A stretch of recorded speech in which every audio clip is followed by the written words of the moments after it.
Lucy didn't want her food? Huh. They just seem to be getting fussier and fussier. Yeah. Well, pick up.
Good morning, Rumble Oh, start. Hang on.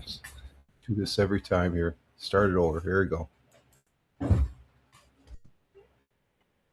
Good morning. Good. Good morning, Rumble Studios. Good morning, Rumble Studios. Good morning, Rumble Studios on this 08.03.2026. Current time is 05:52 a.m. Eastern time here in upstate New York. That'd be the southern tier. Southern tier of upstate New York, where I live and reside this Monday morning, start of a new week. I hope everybody had a good weekend. We're starting with the coffee, the morning coffee here right out of the gate. It's tasting mighty fine. Mm-mm-mm-mm. And for a hashtag positive start to the day, hashtag PSTTD. I hope everybody had a great weekend. I did. Me and the missus did. And we got a good start to the morning here on this Monday. All cylinders are running here, and everything's looking good. We've currently have 5 people on Rumble, 1 person on Locals, 2 people on Twitch, 1 person on Locals or YouTube, and we do have X Live up. Let me check the X Live here and bring that up, and we have nobody there as of yet. But we do have 1, 2, 3, 4, 5 platforms up. And how come I'm not seeing X? Am I seeing X up here? No, I'm not seeing X on mine, but I'm seeing it on everybody else. Okay, but no biggie. But we are getting our day started. The weekend had a great weekend. Great weekend. What did I do Friday? That's the only thing I don't understand. What was Friday? Friday was the 28th. What did we do the 28th? Just a regular yeah, 28th. July 28th. Oh, I'm looking at August's calendar. I already changed the calendar, so I'm like, wait a minute, that doesn't match up. The 20 No, it would have been the 31st. The 31st. Yeah, we just did the regular morning broadcast, um, and I took a nap, I guess, and I took Saturday off because we shuffled off to Buffalo, me and the missus, for the day. We went up to um, I think it was Fat Bob's Barbecue in downtown Buffalo for lunch. Let me see. Let me look that up. Fat Bob's, pretty good place. I had a pork sandwich with some, with a horseradish. And I don't usually eat horseradish. And let's see, Fat Bob's. Yeah, here it is. Smokehouse, Fat Bob's Smokehouse in Buffalo, and nice place. Waitress Sylvia, great waitress there. I don't like I don't know. I don't like getting my hands really um, really. Oh, there's a picture of Fat Bob's right there. And let me bring this up here. This is where we went Saturday. Let's see. I wonder if I go right here. Will that truck still be there? Yeah, that truck is still there. So we'll go back here. It's on Virginia Place, I guess. And let's see. Let me bring this up here. Let me show you where we went. And met up with the family, and we do this every, as far as going up there for a day. A beautiful day to go up for a trip, though. Beautiful day. And there it is. There's Fat Bob's right there. It's sort of on a side street here in downtown Buffalo. And I don't know if you can see the skyline. No, we're in the back area here, but nice barbecue place.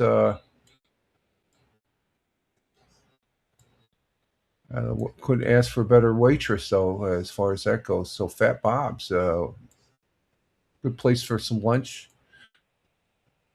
It's expensive. It's a little expensive. I think nowadays when you go out to eat and stuff, it's always expensive. So, but we had a good time. I had a couple beers, a couple Jennies, I guess you could say, on draft, and it was a I can't remember. It was a different type of draft. And as far as that goes, let me check my sound here.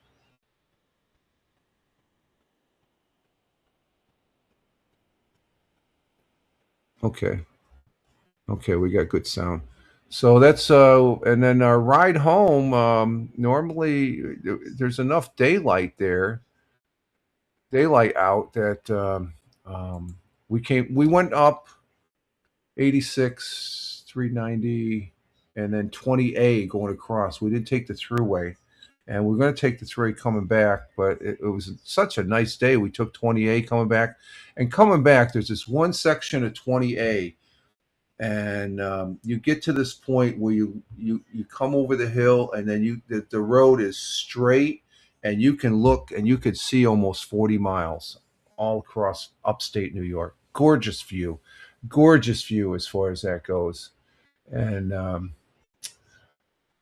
and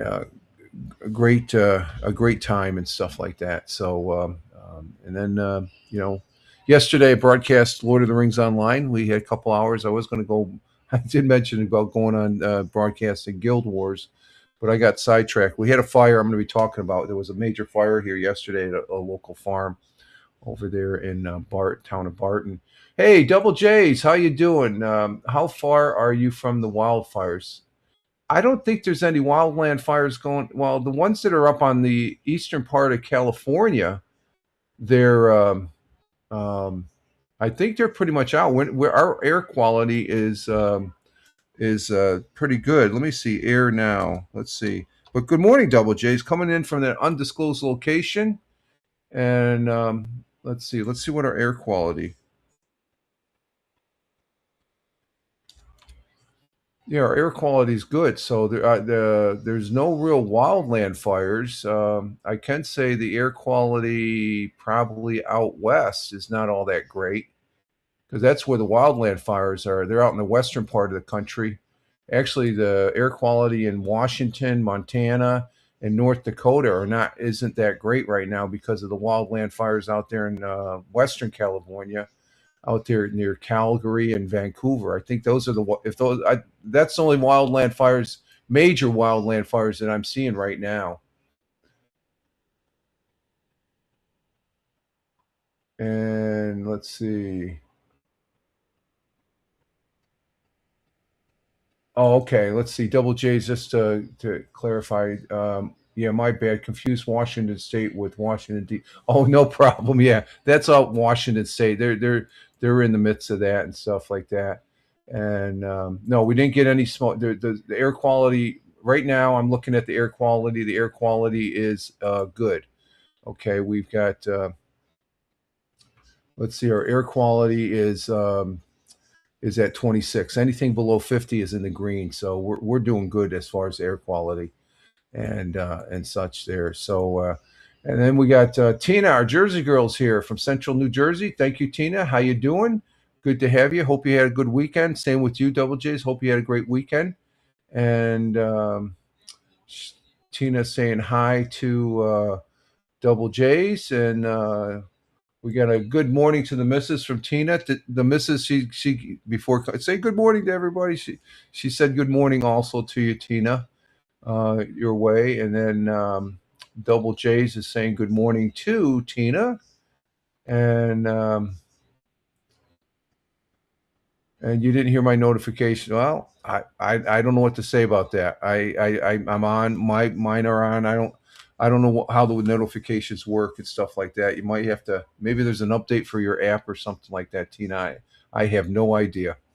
I don't go that far in my analyzation of these things on the internet and stuff like that. Um, but yeah, there are some wildland fires. I haven't really looked at them. We did have a fire yesterday, though, um, and I haven't seen any news on it. I've got a draft blog post as far as that goes. I could go over that right now. Let me see. Let me bring it up here. Let's see what we got. Um, and let's see. That's over on Tioga Fire. Yeah, I got an initial outline. I guess what happened is here yesterday. Yesterday about 5:34, a farm building caught fire at the Strong Haven Farm located in Barton, New York, and multiple Tioga County fire departments responded and to report fire at 2599 Route 17C in Barton, New York. Initial 911 call reported a very large structural fire, possibly a barn fire, a barn with farm equipment in. And first thing we heard this when they're coming in, the missus and me, we didn't have the radio on. We turned the radio on, so we started listening. We're thinking this farm has close to 300. They have 250 to 300 cows, milking cows. So we think, oh my God, it was raining, and I don't know if there was no lightning or thunder, but we had rain yesterday. Heavy black smoke reported being seen coming from the structure on fire. Multiple mutual aid fire departments were requested to respond and provide water tankers and manpower. And the water tankers are, this is a rural area, so we don't have hydrants out here in rural Tioga County. A portion of New York Route 17C was closed down for firefighting operations to take place. To take place, not took place. To take place. Take place. Let's see. Tioga County Hazmat Team and DOT Department of Transportation responded also for a diesel spill at the fire ground. As far as I know right now, no persons or farm animals were injured in the fire incident. It looked like it was just an equipment building, and I think officials, as far as I know, they're still investigating the cause. So I have not seen anything as of yet come up on the news feeds here as far as that goes.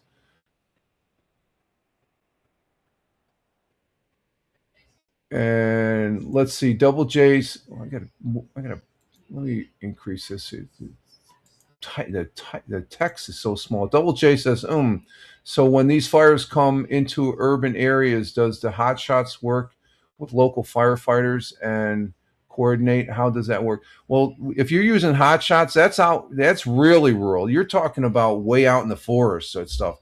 We don't have where I'm at right now, Double J's. We don't get fires like that. You got to look at out in Washington State and Vancouver. The concentrates there's huge forest lands out there. We would get these type of fires maybe down up in the Adirondacks or Catskills maybe, but not as much as they do out west because it gets drier out there. But there's a whole bunch of it. It's not just the hot shots. The hot shots go into specific areas, and if they get too big, which I think these fires, from what I saw, are getting really big, they surround them. They don't go in there to put them all out. You can't put a fire out like that. You have to let it burn itself out, as far as that goes. And but you not only have the hot shots, you got the state. Sometimes you got for fires like that, you got federal. You got everybody across the board involved in these fires. Local. It's not just one local municipality. It's multiple local. Probably within a 50-mile range or something like that are assisting in it. That's a major fire. That's why I always say these wildland fires, when they get that huge, my 20 years was out in Wichita, Kansas, when I was at McConnell Air Force Base. It was one huge wildland fire, and it just went across a stretch of land that was huge. Okay, and so it just yeah, but everybody's working in coordination, though. Double J's. Hey, there's Liberty. Liberty, how we doing? Saying good morning, Patriots, Mrs. Rumble Twitches and YouTubes, and love the flags. God bless America. Love the Rumble flags. I was up in your area Saturday. I was in Buffalo. We had lunch at Fat Bob's down there in Buffalo, downtown Buffalo. Met up with some family members and stuff. We had lunch. We went up there for the day. We took a drive up to Buffalo and stuff. And So it was good to see it. As far as Liberty coming in from the Niagara Buffalo area, she's north of Buffalo, just a what less than a 20-minute drive from there and stuff like that. And we got Tony D coming in the house. Salute to you, my friend. Salute, hashtag positive start today. Tony D says good morning to the missus, and the missus says good morning back to you, Tony. She gave me a blanket good morning to everybody before sex. I'm going live. Say good morning to everybody. And Tony saying hi to Liberty on the Rumble side. And Double says Jay says, okay, gotcha. Your major operations, a lot of coordinate. Oh yeah, those fires out there, they're off the hook as far as the coordination. It is off the hook. It's I mean, major is just saying, some of those fires, it's when you see them is like I mean, just look at the fires they had out in California. How many lives that's you could say that's major, but it's a um, major on steroids and stuff like that. So and Liberty says, she's saying good morning to Tony. It's 60. Okay, we'll get to the weather here. It's 62 up there. We're in Niagara, Buffalo area, and Tony D saying hi to waving to Double J's there on the Twitch side. And let's see, did you start? No, we didn't have time. It took us it takes us 3.5 hours to go get up there. We went out for lunch, and we have a window of about like 4 hours, 5 hours. So we had lunch. We had a good lunch. We were there at Fat Bob's. Let me bring up Fat Bob's again. I don't think. Let's see, Fat Bob's. This was a pretty decent place. Fat Bob's in Fat Bob's. It's Fat Bob's Smokehouse, best barbecue in Buffalo, I guess, and stuff like that. So the place. Oh, here's a better picture. This is a better picture of Fat Bob's.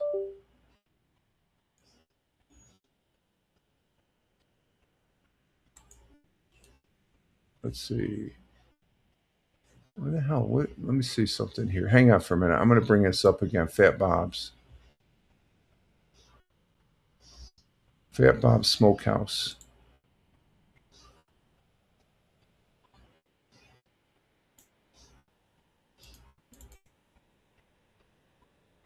Okay, do we have a picture of Fat Bob's?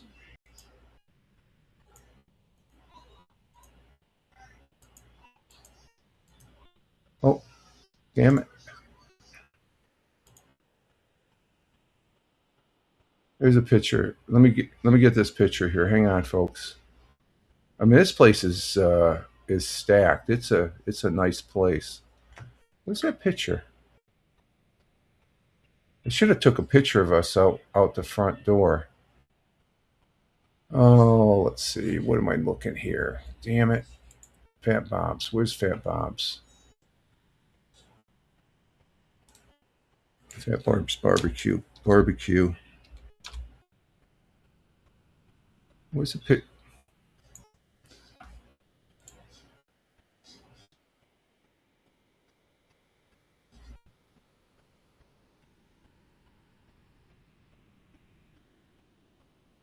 All right.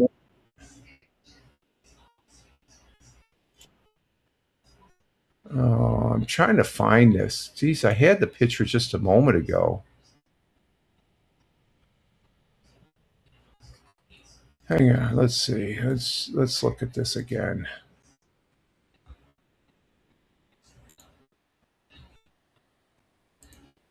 I'm still looking, folks. Here, hang on for a minute. Hang on. Let's see.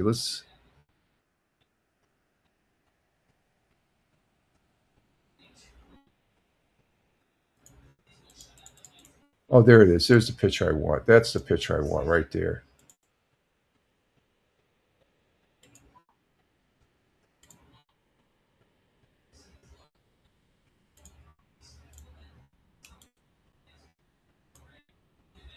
Let's see what do we got here. Okay, here's Fat Bob's right here. Here we go. Here we go. I found it. I finally got a picture. Just took me a little bit here. We didn't go see the boat races, but there's Fat Bob's right there. Nice place, nice place. Not good. That's in right down in downtown Buffalo. Um, my family, some of the family members I have, they live up there in Hamburg, and so we drove in and uh, we had a good lunch. I really thoroughly enjoyed it because uh, it's always good to break bread with family. As far as that's say, but Fat Bob's, I give them a thumbs up. A little bit expensive, but it was a good time. I had a couple good Genesees on tap and stuff like that, and it was we I think everybody enjoyed it and stuff like that. My the missus has been there before. That was my first time there, so I just had the what do they call it, a barbecue wrecked sandwich. It was a couple slabs of some good um, barbecue beef or barbecue. I think it was pork. Yeah, it was pork. But I put some radish, horseradish. Oh my god, that was good. They had some dipping, and I don't get into the dipping bit and stuff like that. And the coleslaw was good. Oh my god, I love the coleslaw. So that was up there at Fat Bob's in Buffalo, and the waitress. I couldn't speak enough for the waitress as far as that goes. She was very nice, very very pleasant and stuff, and she took care of us and stuff like that. Everybody else had dessert, and I had an extra beer. I don't do the cake and ice cream at lunchtime. It's that's sort of a nighttime thing for me, as far as that goes. So let me see. Let's see. Tina saying, or no, Tony saying hi to, catching up on the comments here. Tony saying hi to Double J's. I already got that. No, Tony saying hi to Tina also. And Double J saying hello back on Twitch to Tony. And Tina saying good morning to Liberty from Twitch over to the Rumble side. And also Tina saying good morning to Tony. And looks pretty dark out your way. Well, yeah, we've been having some rain yesterday. It rained. We've been having a gentle rain and stuff like that. And hey, there's my neighbor. Good morning. Good morning, Jim. Lund 1954. Good morning to you. Good morning to your missus too. Hope you had a great weekend. Be seeing you tonight on the chess game. We got a chess game tonight. Hopefully, we don't get rained out. I think it's supposed to be halfway decent. And Lud 1954 says good morning. Good morning. That's Jim. That's Jim, Pam. Or I know. okay, the missus. Okay. Um, let's see. Like the retro outside look. Yeah, it's not on the main drag, Double J's. It was sort of off the beaten path. That's what I loved about it. It was tucked back, and nothing really fancy, but it was a good place. Good food, and when you're with your family, breaking bread, it's always good and stuff like that. So, Allentown. huh? Oh, it's in Allentown. Okay, that's not. I thought we were downtown. Buffalo, but it's a Oh, They have it's in sections. Buffalo, but it's in Allentown, which is inside. You got these little communities. It's Allentown area of Buffalo, the city of Buffalo. So that was pretty good. Liberty saying good morning to Tina, and Tina saying good morning to Jim. That's my neighbor. And let's see. Oh, he gets a special hello from. Well, they're our neighbors. They're right. I mean, they're like a stone throw from here. I just go. Hi, good morning, Liberty. Good morning, Tony D. There you go. There you go, Liberty. Okay, was that good? You got a special good morning from the miss. I'm sorry. And Jim says, "I'm a special guy." No, That's right. no. Jim's a very good chess player. We split last week. He beat my ass last Monday and stuff. It was a tough game. We had some great games last week, but it was just a sliver of opportunity, and he took it last Monday, and then last Wednesday for chess club, we had another game, and I was able. But he gave him. I gotta admit, I won the game, but I moved my knight. I lifted my hands off, and I said, "Oh shit!" And he said, "Go ahead, take it back, Rich," because it was obvious. I was parked right next to two bishops there. That one of them was going to take it, and I'm saying, "Why didn't I see that?" So he gave me that stuff like that. And Liberty's giving a whole bunch of laugh LOL emojis with hearts. And let's see, neighbor Jim. Good morning. Tell us all gossip about Fireman Rich, please. There's no gossip. Jim, he knows that. He's a good, damn good chess player, though. Damn good chess player. And so I look forward to our game tonight. And I hope Jim, you and the missus had your missus had a good weekend and stuff like that, and whatnot. So I'm looking forward. I always look forward to Monday's chess game because he Jim is very skilled in craft, knowledgeable. Okay, in woodworking and stuff. You should see this chess. I can't speak enough. I know he's probably saying, "Come on, Rich, stop it," and stuff. I can't speak enough about this chessboard. Is probably the most beautiful chessboard I've seen as far as that goes. There's 4 different woods in there. No, is there 5 different woods? I think it. What did I say in my notes? And Jim's going to probably correct me before I can find it in my notes. What was it? It's I put that down in my notes. What the hell was it?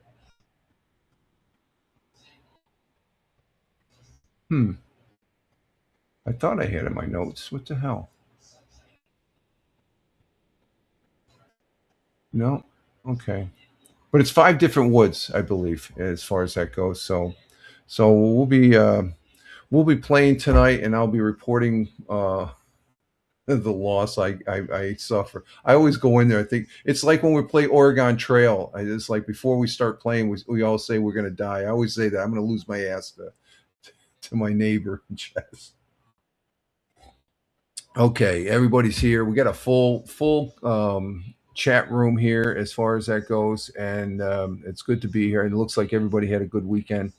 And it's raining though. It's raining yesterday, and it looks like it's starting to spit out some rain now. I'm not sure what the. Let's see what the weather's going to be. We currently have. Let's see. Double J says, "I'm just joking. Good neighbors are." No, I know I know you're joking, Double J. It's like you've been here long enough. I know that. Good neighbors are far and few, and these days, always good to have good neighbors. Can't choose them. No, yeah. Well, I knew Jim for quite before he retired because he's retired like I am, and I knew him for a number of years. He lived right across the street before he ended up relocating down here, down the side street here, as far as that goes, and we got a good little area here in our neck of the village and stuff like that. Everybody knows everybody, but we don't really cramp over on everybody's um, you know constantly going over to borrow a cup of sugar or something like that as far as that goes. Let's see, currently it's 70 degrees Fahrenheit, which equates to 21 degrees Celsius here in upstate New York, the southern tier. And we got dark rain clouds here. It's been raining off and on. The rain has been coming up from the south, and no fog. Second day, no fog. So keeping track of the fog, I got to remember that. Um, each foggy day represent for in month of August represents at least one snowstorm. So we got to count the foggy days and stuff. Let's see, overcast, high 76. Uh, I guess the rain's ending. Winds out of the west at 10 to 15 miles per hour. Um, and we had 20. I could understand. I saw the weather that was up in your area, Liberty, up in the Niagara Buffalo area. I can see there was tornado. I could see why there's. From what I saw, I'm not surprised there were tornado warnings and stuff like that. They confirmed another one. We've had 11 tornadoes in New York State so far this year, and we're not. That's not. That's like usually it's 1 or 2, maybe 3 max. We've had 11 so far. They're all EF1. They're the low end. Let's see. Yeah, overcast today, high 76. Winds out of the west by northwest, 10 to 15 miles per hour. I'm not seeing any wind on the trees here, so the wind is calm currently. Uh, sun rose this morning at 6:02, so that was 20 minutes ago. It's currently 6:22, so we're losing some daylight here. The sun's taking a few minutes later to rise. The sun will be setting at 8:23 p.m. tonight, as far as that goes. Our world times and temperatures as I speak. Let's see. Let me put this back on the beaten track here. Let's see. Starting in Honolulu, Hawaii at 12:22 a.m. Cloudy skies with little clearing, 75 degrees Fahrenheit. In Phoenix, Arizona at 3:22 a.m. Clear skies, 90 degrees Fahrenheit. In the windy city of Chicago, Illinois at 5:23 a.m. Cloudy skies with a little clearing, 64 degrees Fahrenheit. In the concrete jungle of New York City, at 6:23. It's currently 6:23 here in upstate New York, the southern tier of upstate New York. And it's raining down in New York City, 73 degrees Fahrenheit.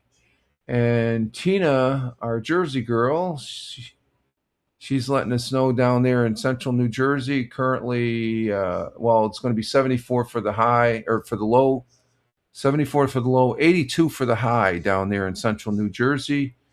And they've got rain down there right now. And let's see. Tony D down in Warner Robins, Georgia. Currently 74 degrees Fahrenheit down there, 88 for the high, 74 for the low, mostly cloudy down there. And let's see. Where else is that other one here? Where is that? Oh, there it is. When she's saying good morning to Tony, up there in the Niagara Buffalo area, it's 62 degrees Fahrenheit, and it's raining up in Buffalo right now. So that's our stateside. Going across the pond, the Atlantic Ocean, to London, UK at 11:24 a.m. Sunny and clear in London, 79 degrees Fahrenheit. In the beautiful city of Milan, Italia, mangia. It's lunchtime in Milan at 12:24 p.m. Sunny and clear in Milan, but it's a warm 93 degrees Fahrenheit. And let's see, Jim there, he says rain keeps our flowers growing. Yeah, they got some beautiful flowers there. That the flowers. Who the hell? Oh, speaking of flowers, when we're at the house of the family, they're visiting up there, and what were those flowers that were out on the porch? Petunias, I think, or something like that. It said the deer probably nibbled at them and stuff like that, or else the rabbits. They got a bunch of rabbits up where they live in Hamburg, in the neighborhood there and stuff. So, but Milan, beautiful city, 93 degrees Fahrenheit, cool there as far as that goes. In the home country of Double J's there, he's from India, but he's at an undisclosed location in the southern hemisphere. And but in India, New Delhi at 3:56 p.m. Sunny, or it's cloudy skies with some sun, 91 degrees Fahrenheit, and down in Mumbai, India at 3:56 p.m. Some sunny, dark clouds, so with a little bit of sun peeking through. So I don't know what's going on there. 84 degrees Fahrenheit. Skipping over to Kuala Lumpur, Malaysia at 6:26 p.m. Sunny and clear, 91 degrees Fahrenheit over the skies of Tokyo, Japan at 7:26 p.m. Cloudy skies in Tokyo, 79 degrees Fahrenheit, and down under on the great continent, great country, and great friends and allies Australia is in Melbourne at 8:26 p.m. Cloudy skies, 52 degrees Fahrenheit, and in Sydney, Australia at 8:26 p.m. Clear skies in Sydney, 61 degrees Fahrenheit. And Australia was in the news because I think that's where they've Starship 40, which launched a week ago or so. It's floating in the Indian Ocean. It didn't blow up or wreck or anything. It's all in one piece. They've actually sent 2 salvage ships, and I guess it's in tow at this time, and they're probably heading to the port of Perth, Australia, where at 6:27 p.m. it's 64 degrees there, cloudy skies with a little clearing. That's on the west coast of Australia, and because the landing zone is probably about a couple thousand miles to to the west of Perth into the Indian Ocean. That's where they usually land, and they have a complete intact starship. So they're going to be bringing that back. So it's a first, and that's going to be good because that'll probably go in the rocket garden down there down in Texas there, where they launch those rockets. As far as making a journey home and stuff, usually they either blow up or they break up or whatever. They can only salvage so many pieces. This is a fully enclosed or fully. So I've been seeing some pictures of it over the weekend. So that's over in the Australian area as far as that goes. So those are our world times and temperatures as I speak. And let's see our thought for the day.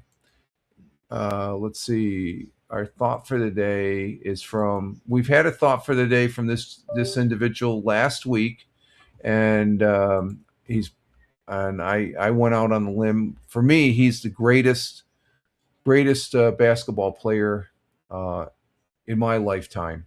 And I know there's people that say LeBron James is, but who is a great basketball player in his own right.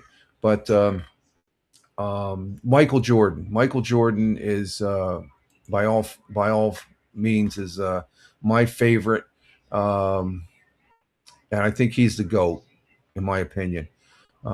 Michael Jeffrey Jordan, also known by his initials MJ, is an American businessman, former professional basketball player, and former baseball player. He played 15 seasons in National Basketball Association between 1984 and 2003. And here's the key that makes him the great. He was on a team winning 6 NBA championships with the Chicago Bulls. One team, 6 championships. And he is definitely a leader because this quote it gives a reason why he got 6 championships. So his quote and our thought for today goes as follows: talent wins games. Yeah, you got talent, you're going to win games. But teamwork and intelligence win championships.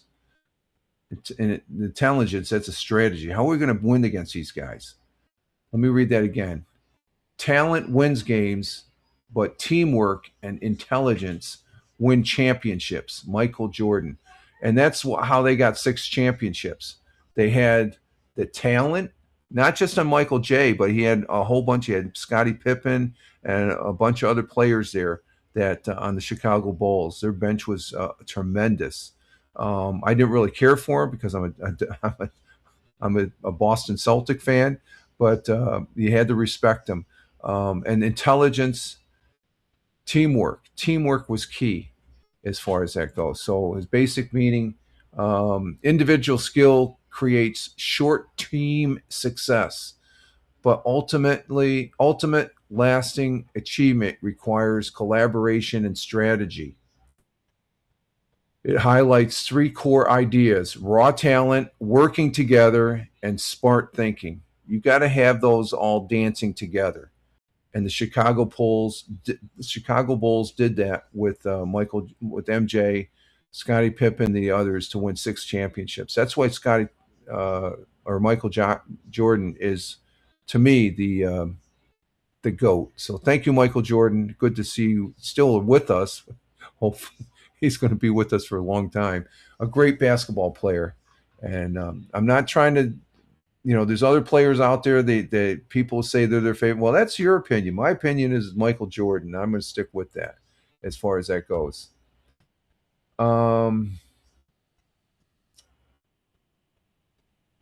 And Tina saying true to Double J saying about good neighbors, and Tina likes the quote. Good quote. Thank you, Tina. Yeah, I thought it was good. We had one last week, and everybody's saying, there's another basketball player better than that. They're all good. They're all great athletes. But for me, the one that rises at the top is always going to be Michael Jordan. It's just like in the NFL, the one quarterback, even though I liked him, but the team, but I didn't like him. But I got to respect him. And Tom Brady for the New England Patriots. And let's see, Lud 1954. That's Jim. What's he say here? The missus just come down and says good morning. Oh, hey, good morning. Okay, she said, well, I hope all's well and stuff like that and stuff. And good to see you. Get your coffee. Get your coffee. I think it's a little wet to be sitting out on the. I don't know. It might be cool. It's still holding at 70, but it's probably humid out there. I haven't stepped outside yet. Let's see our our national day today. We have a couple national work like a dog. I don't work like a dog day. Screw that. I'm retired. All you other people can go work like a dog that's Silver Jar. National Underwear Day. I don't know if they should have a day. We do have Purple Heart Day, which is important. The Purple Heart, that's the medal they give to service people from all branches, the Army, Navy, United States Air Force, Coast Guard, Marines, the Purple Heart, as far as that goes. I'm going to go with National Root Beer Float Day. I love root beer floats, and that's what we're going to do. I like a root beer float during the summertime. Ooh, that's so good. But hashtag National Root Beer Float Day. On August 6th, we celebrate National Root Beer Float Day to tell us to float a scoop of vanilla ice cream in the ice cold mug of frosty root beer. The classic beverage creates a creamy treat loved by generation. And I just remember as a kid growing up over in Apple Lake in there, and we'd be sitting on the porch of my dad. So let's go down to A&W. We get a gallon of root beer, and it used to be in a gallon glass jug. You were careful not to drop that sucker. You have root beer all over the place. Let's see. Also known as the Black Cow, the root beer float got its start in Colorado in the mining camp. Fred J. Wisner of Cripple Creek, Colorado, gets the credit for inventing the Black Cow way back in August of 1893. So enjoy the summer. Go out and get a root beer float. You don't necessarily have to. I guess you got root beer and you got vanilla ice cream. You can't go wrong with it. Can't go wrong with it. So there we have it. There's our national day today. And let's see. Man, I've been talking a lot. We're at 50 minutes already. Oh, wow. Liberty says, I used to like a float with Cherry Crush from the bottle. Oh, wow. That sounds good. Yeah. Yeah, that's a good that I can see that happening. Cherry Crush, yeah. I love Orange Crush. Orange Crush was one of my favorite orange sodas, I guess, as far as that goes. So, all right, we're going to go ahead and we're going to take it to 100 years ago. Seeing we're 50 minutes already into the broadcast. Wow, that's unreal. Yeah, we're coming up on 50 minutes here.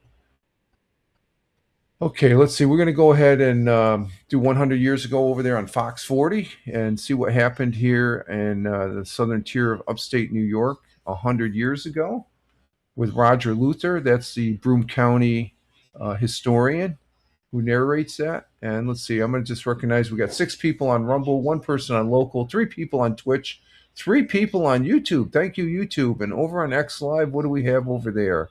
We've got 1 viewer over on X Live. Thank you, X Live. Thank you very much. Let's see. Let's bring that up to date here. What do we got? Yeah, we got 1 viewer. Okay, that was the X Live there. So thank you, viewers. And so let's go ahead and bring this up onto the stage. And I should be. I like to be over here. There we go. That's a better one right there. And there's a young lady. Again, I have no association, full disclosure, no association with Fox 40. We just use this, and this is for information to give you an idea what it was like 100 years ago here in the southern tier of upstate New York as of July 31st, and it goes back to 1926. So let's give this a listen.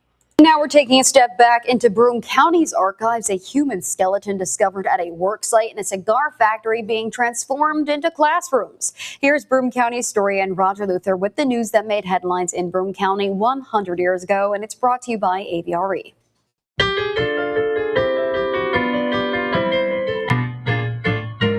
100 years ago today, a human skeleton was discovered by workers while they were excavating for a new gasoline station. It was buried about 3 feet underground in the area of Eldridge Street and Prospect Avenue at the site of the old John A. Collier Mansion. Authorities believe the skeleton had been buried for at least 100 years. It may be that of an Indian. In other news, the Barnes Smith Cigar Factory on Clinton Street is being remodeled. It'll be used as classrooms for students from the overcrowded Woodrow Wilson School. East Junior High School on Robinson Street has now been completed. And finally, the new industrial development plan of Binghamton's Chamber of Commerce was explained to members of the Rotary Club at their meeting in the Hotel Bennett this afternoon. That was the news, July 31st, 1926. Okay, they found a body, but it was from 100 years before that. So that would be 1826. Dig into developing the Binghamton Chamber of Commerce, and oh no, wait a minute, no, that's the first one. Yeah. Oh, they're excavating for a new gasoline station and stuff, and 3 feet down, they found the body at the old mansion. So I don't know how they get it. Maybe there were some artifacts around that indicated it was an Indian and stuff like that. The Barnes Smith Cigar Factory. Let me look that up. I see that's the one thing I've been hearing a lot about the cigar factory. I don't remember growing up ever hearing about the cigar factory. But the Barnes Smith Cigar Factory on Clinton Street in Binghamton, New York, was remodeled in 1926 to serve. Okay, we got that already, but let's see. What was the actual cigar factory? Let's see. Do they have a picture of it? No. Let's see. Let's see if we get an image. Do we have any images of it?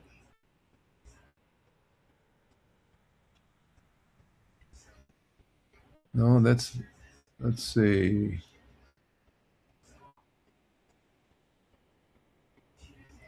No pictures really. So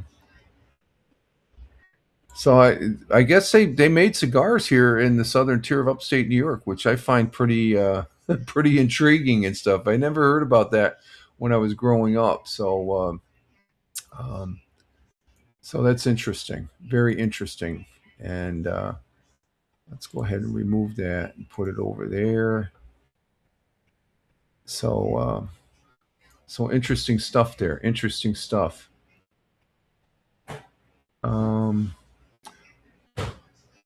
Let's see. In other history, let's see what else we have here for other history. Other history, we had.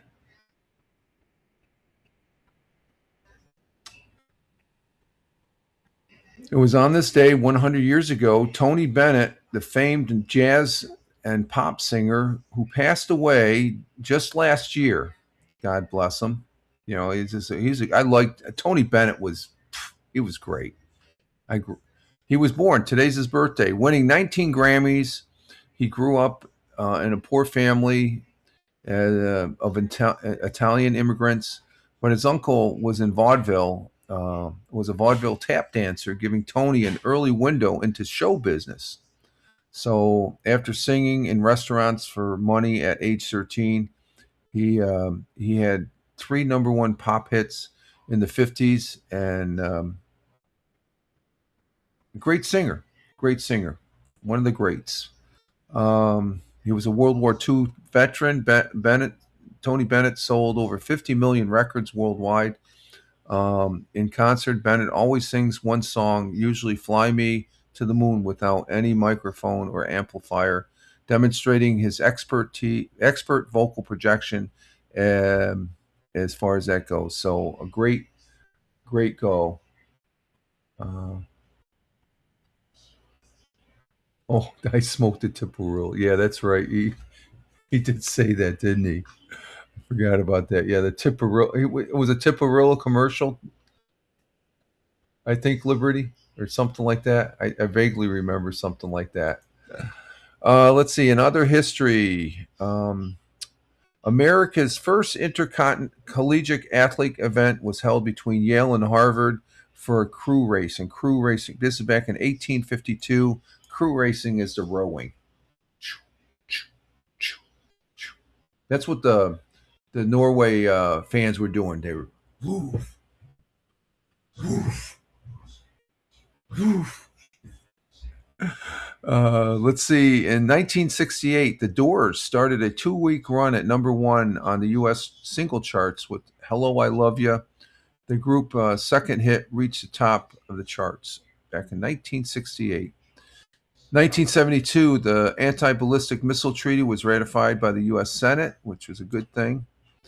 And in 2004, the pedestal of the Statue of Liberty reopened after being closed after the September 11th attacks in 2001. So it was closed for 3 years there after 9/11. And let's see, in other history. Let's see. I want to look that up. I smoked a Tipperillo. I like that. It's just let me see. I'm gonna see the quote. See what Google says on that.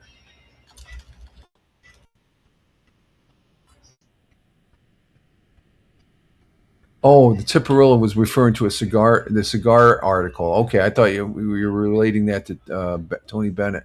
Yeah, the Tipperillo, a small, mild, machine-made cigar featuring a plastic tip, famous for its retro 1960s. Should a gentleman offer a lady a Tipperillo? Okay, okay, now I know what you're talking about. Liberty, yeah. I'm still fascinated with the cigar factory here in. Yeah, yeah, exactly. 25 years already. Yeah, that there was a cigar factory in Binghamton and stuff like that. So, hey, Farmer, good morning. Good morning to you, my friend. Glad to have you. Love the American flags. God bless America. Farmer coming in from the Commonwealth of Virginia, otherwise known as California East. I hope you had a good weekend there, Farmer. Thank you for being here. Greatly appreciate it. And Tina's saying good morning to Farmer there on the Twitch side, to the Rumble side. And let's see, on August 2nd, 1921, a jury in Chicago acquitted 7 former members of the Chicago White Sox baseball team and 2 others of conspiracy to defraud the public in the notorious Black Sox scandal. Thought they would later be banned from, they would later be banned from Major League Baseball for life by the commissioner, which was a joke as far as that goes. Let's see,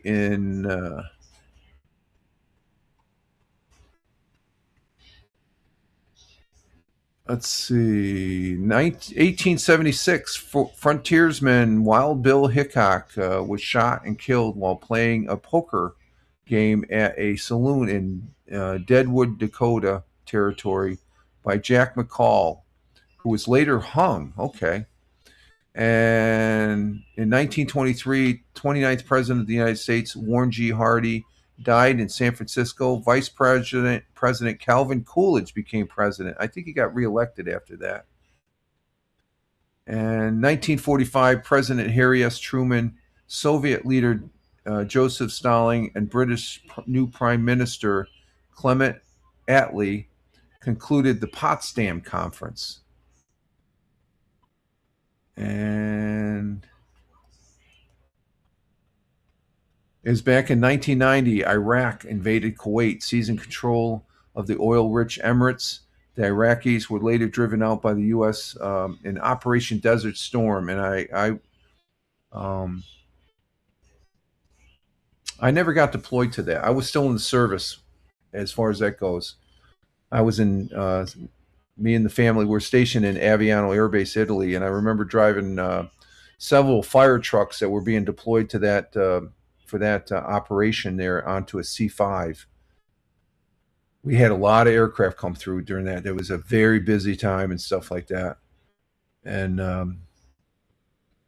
some of the firefighters at Aviano, they ended up getting deployed there and stuff. I didn't get deployed. I wanted to get deployed, but they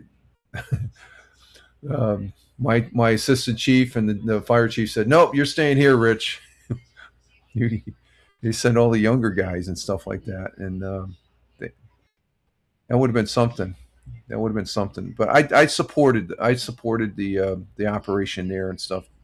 And then as far as that goes,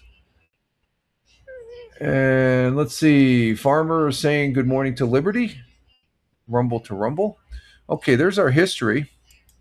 And where we sitting at time? We've been out on for an hour. We started early, so it's like 6:45. So I got up early this morning. I could have slept in. I stayed up late last night because of this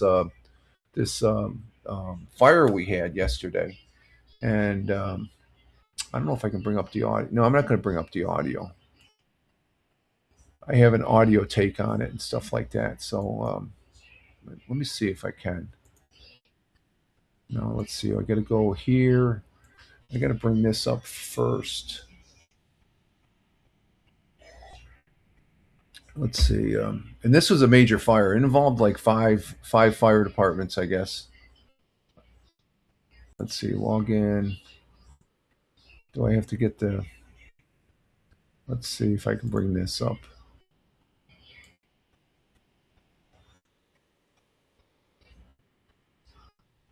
Let's see. I get the. Okay, hang on for a minute. I can bring this up real quick. Let's see. 3765.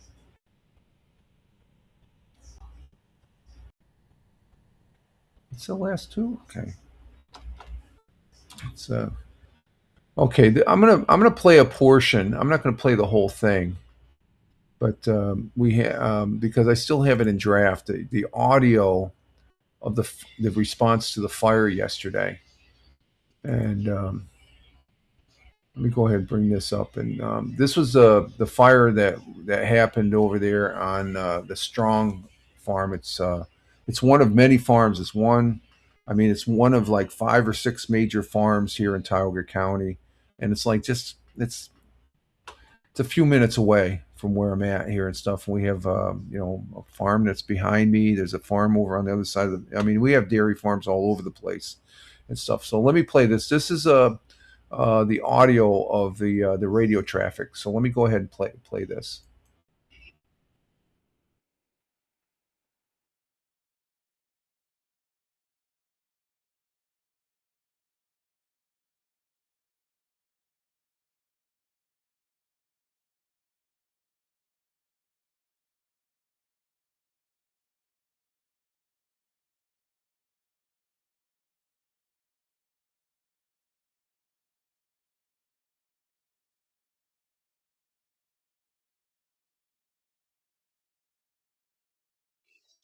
Yeah, they closed the road.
There's no audio? Oh, hang on, hang on.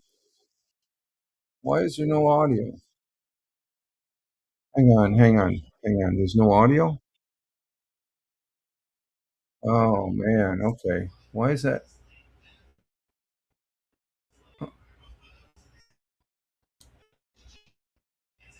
Huh. Hmm. Thank you, Jim. No audio. I'm sitting here. But there's the farm right there that they had. Let me see if I can okay, Tina, we'll see you later. Okay. Let me see. Why did that come up? Let me check my my settings here for audio.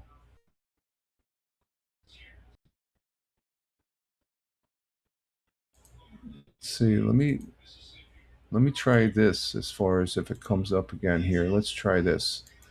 Okay, I'm going to keep this on. Thanks, Jim. Okay, Liberty says bye to Tina. Have a good day. Yeah, Tina's going off to see Hal here. Let me see if I can bring this up again. Um, it should. I'm thinking. I'm not sure why it's not. Okay, let's try this again.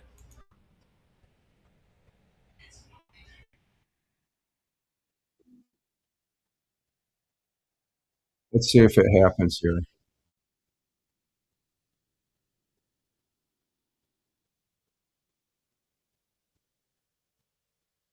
Oh, it's not work. It's not. It's not coming. I wonder if it's because it's a draft. It's in a draft form on my Spotify for Creators page. So that okay, okay, okay,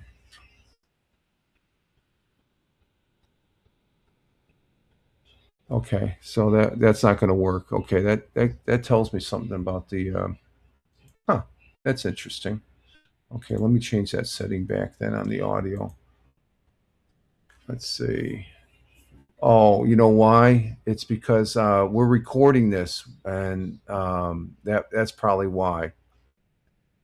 That might have something to do with it and stuff. It's conflicting and stuff like that. So that's okay. I just um, I'm sure there's going to be some. I'm surprised there's not any news. But that's the farm. There's the farm right there. That's let's see if we get some pictures of it as far as that goes. Let's see. Yeah, here's the farm right here. This is on 17C. And there's the farm.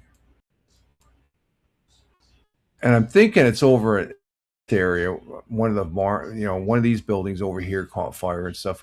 This is where they keep the cows and stuff, but that's the Strong farm right there. Pretty good sized farm.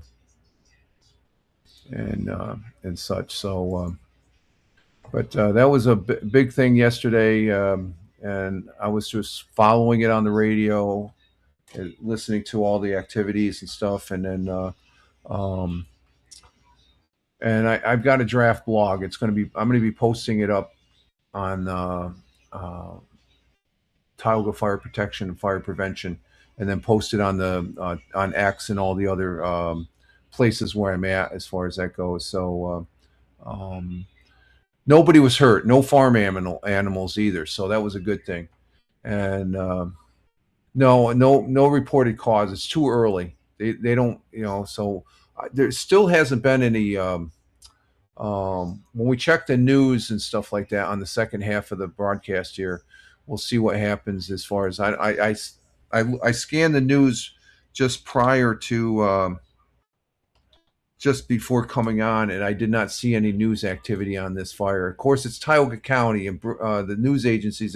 If this happened up in Broome County, it'd be news. I stayed up and watched the 11 o'clock news, and there was nothing on there. So this is one of those fires. Oh, it's out in Tioga County. Oh, we can wait 2 days before it comes up. But if this fire took place over there in Broome County, it would be up on the news already. So. But I'm not seeing anything on WEBO as of yet. they did have a notification that the road was closed on 17C because it was a major fire. I mean, you had heavy. When you hear the phrase "heavy black smoke," it's like we literally got a barn burner, as far as in a manner of speaking, and stuff. Oh, here's that other photograph of Fats. This is the one I was looking for. Let me bring this up. This is the other picture of Fat Bob's. There's Fat Bob's right there. Nice place. Telephone. It's off the beaten path right there. So pretty nice place. In Allentown, I guess, in Buffalo. Allentown section of Buffalo. There's a worker. Over on Virginia Place. Back streets. Nice place though. It's been there for a while. So that's pretty cool. Pretty cool stuff there. Let's hit the baseball. Now we'll get the baseball when we come back. I'm gonna go ahead and take a break because I'm looking for some more coffee.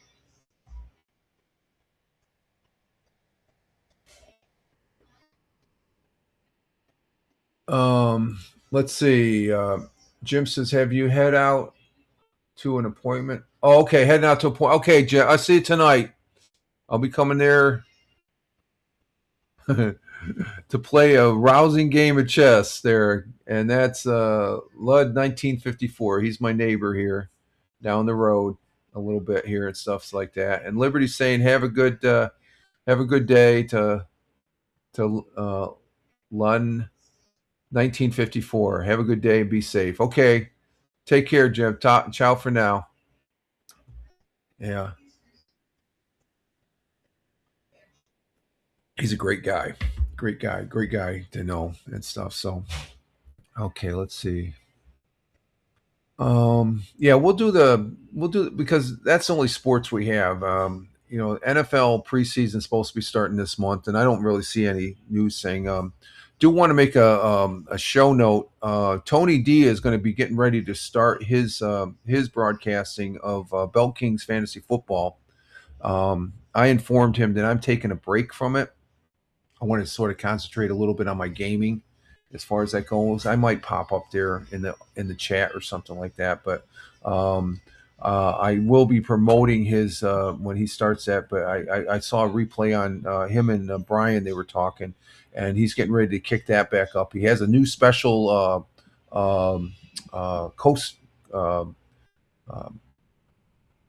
co-broadcaster. No, not. Co-host, I should say, a newer co-host and stuff like that. And we have some good people. There's some good people on Tony's broadcast. So Bell Kings Fantasy Football, just to give you a heads up that's on the verge of returning for the upcoming football season.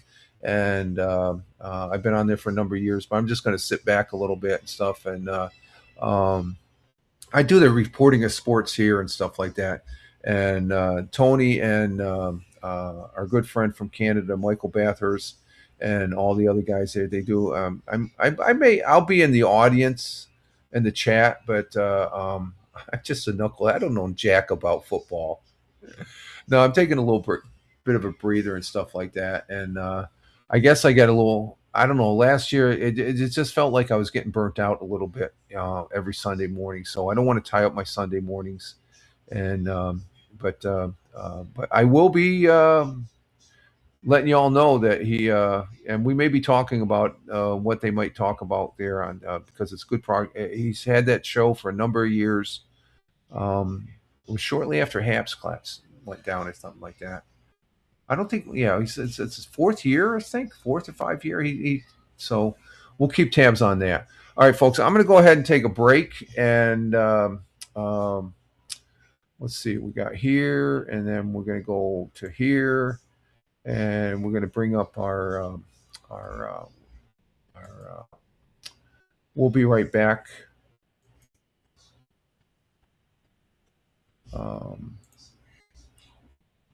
View of the world times and stuff like that. So let's go ahead and bring this up. I will be right back.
Oh,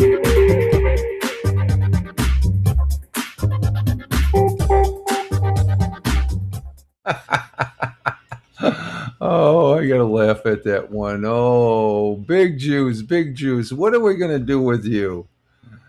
Big Juice from coming in from the Buckeye State of Ohio. Hey, Steve.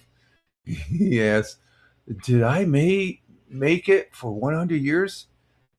You're seeing the break music. We've already done that. That's in the first hour. Oh, good morning, Steve. Hope all's well out there in Ohio, and hope you had a good weekend, my friend. He always asks that. He's always asking that off the wall commentary. We are back. Rich Roberts, Fireman Rich here at Fireman Rich on the Rumble, and at Fireman Rich over there on X, where we currently have. Let's check see what we have over there. We have 3 people watching. Thank you. Thank you for the viewers on X Live. We've added that back to our viewing. We have 5 platforms we're broadcasting on, and um, X is one of them. The number doesn't show up, but there's currently 3 people I'm seeing over there, and we have 4 people on Rumble, 2 people on Twitch, 1 person on local, and 1 person over there on YouTube. And it shows 8, but if you add the 3 people, the number doesn't show up on the X thing up on the thing there. So with the 3 people, we have 11 people watching currently. So I do appreciate that. Thank you very much. And it's always a good thing. So let's see. We're in the second half. I got my second cup of coffee here, and let's see. Now we're at 11. How are we at 11? We got 4, 5, 6, 7, 8, 9, 10, 11. Okay, yeah, 11 people counting the Twitch or the X Live. Yeah, I'm liking coming back to X Live and stuff like that. I just it's good. It's all good and stuff like that. We have a viewership over on X Live and stuff, and I could have just put the link, but I do a lot on X. X is my mainstay. It always has been. And though before, I could just tell you before Elon Musk bought it, I was getting ready to bail. Just like everybody that bailed there with Elon Musk, they went over to and I'm on that platform, but it's one of my minor platforms that I don't really. There's not really that much. Let's just say the majority of the folks I know over on Blue Sky, that's the guy who used to own what used to be known as Twitter, Jack something, I guess, whatever his name is. He started Blue Sky. Blue Sky's okay. It's not X, that's for sure. It's I could probably use that statement that people say about Rumble. Oh, that's only for a select few. It's for the people on the right. Well, then could I say that Blue Sky is for those people on the left? Not really. I think for most part, yeah, people that didn't like X because it's so-called, they didn't. Oh, we can't like Elon anymore. He's with the orange man now. A bunch of bunk, a bunch of malarkey, I guess you could say. But yeah, X is good. I like X. X is a pretty good platform, just like Rumble. Rumble is good. They're good, solid platforms and stuff like that. And I do appreciate both Rumble and X for providing them. As far as Twitch and YouTube, those are some fine platforms there as well. Locals, I don't know. Locals is a little. It's associated with Rumble and stuff. It's just not part. Rumble doesn't own it, but it associates itself with, and it's a good place to play. And but we're on many more. It's just like I do have a the real Fireman Rich over there on Facebook. Facebook though, I don't know, live streaming. It's not. I don't know. You can only do so much and stuff. And I think I'm right at the good limit right here of 5 platforms and stuff. That's a good. We get a lot of traction. We get some good traction as far as on our broadcasts, as far as that goes, and that's good. Like, let me see. I want to check something here real quick on the YouTube, as far as our content, and Yeah. Yeah, we had we when we were broadcasting our gaming videos, they increase our presence on over there on Rumble. So just went up another six. And it should be probably in the next couple months of stuff. I'll have 1,000 to 3,000. So I got a long way to go before I hit that 3,000 um, qualified watch hours for the last 365 days. I guess they want and stuff. But all right, let's go to the sports. We didn't do the sports, so let's see. In Major League Baseball, starting back on Friday, the Yankees beat the Cubs 2-0. Okay, that's good. They won their first game there on Friday. The New York Mets, they lost to the Marlins 5-2. Well, the Yankees, they have to start winning because I guess they got a shot at the wild card. Mets, I don't think they're going to be doing anything. They're not making the playoffs this year. And let's see, on Saturday, we had Mets being beat again 6-2 by the Marlins. And the Yankees lost to the Cubs. So that's one apiece for the Cubs and the Yankees. 0-2 for the Mets over the Marlins. And then yesterday, on Sunday, we had the Mets losing again. So they got swept 2-0. The Mets lost. And the Yankees, they beat the Cubs. So they won the series 2-3 or 2-1 as far as that goes. So let's see. For today's gameplay, Yankees will be hosting the Cardinals at 7:05 tonight. And the Mets, like normal on a Monday, they take the day off. Tomorrow it will be the Mets and Guardians out there in Big Juice's area of Ohio. The Guardians will be hosting the Mets, and they'll probably end up winning. Just saying. And let's see, the Yankees, I guess they're taking tomorrow off, and we'll come back Wednesday to see what happens. Let's see, over on ESPN. Looks like there's some last-minute Major League Baseball trades going on before heading into the playoffs, I guess. And let's see, anything on NFL action? Let's see, NFL. Buzz. Let's late news. Buzz for training camps. Not so good for Mendoza. Hunter excels on both sides. Okay. Why Alan Gleed? He's the new coach of the New York Jets. Is focused on improving for Jets instead of Super Bowl in year two. Year two, they're going to go. No, I don't see that happening. So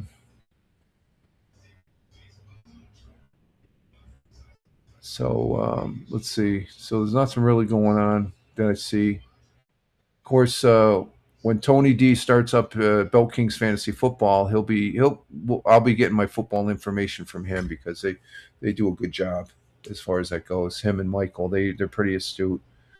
Let's see. Let's go ahead and check Fox 40 now on our news. I have no affiliation with any of these news web pages for the local Southern Tier area.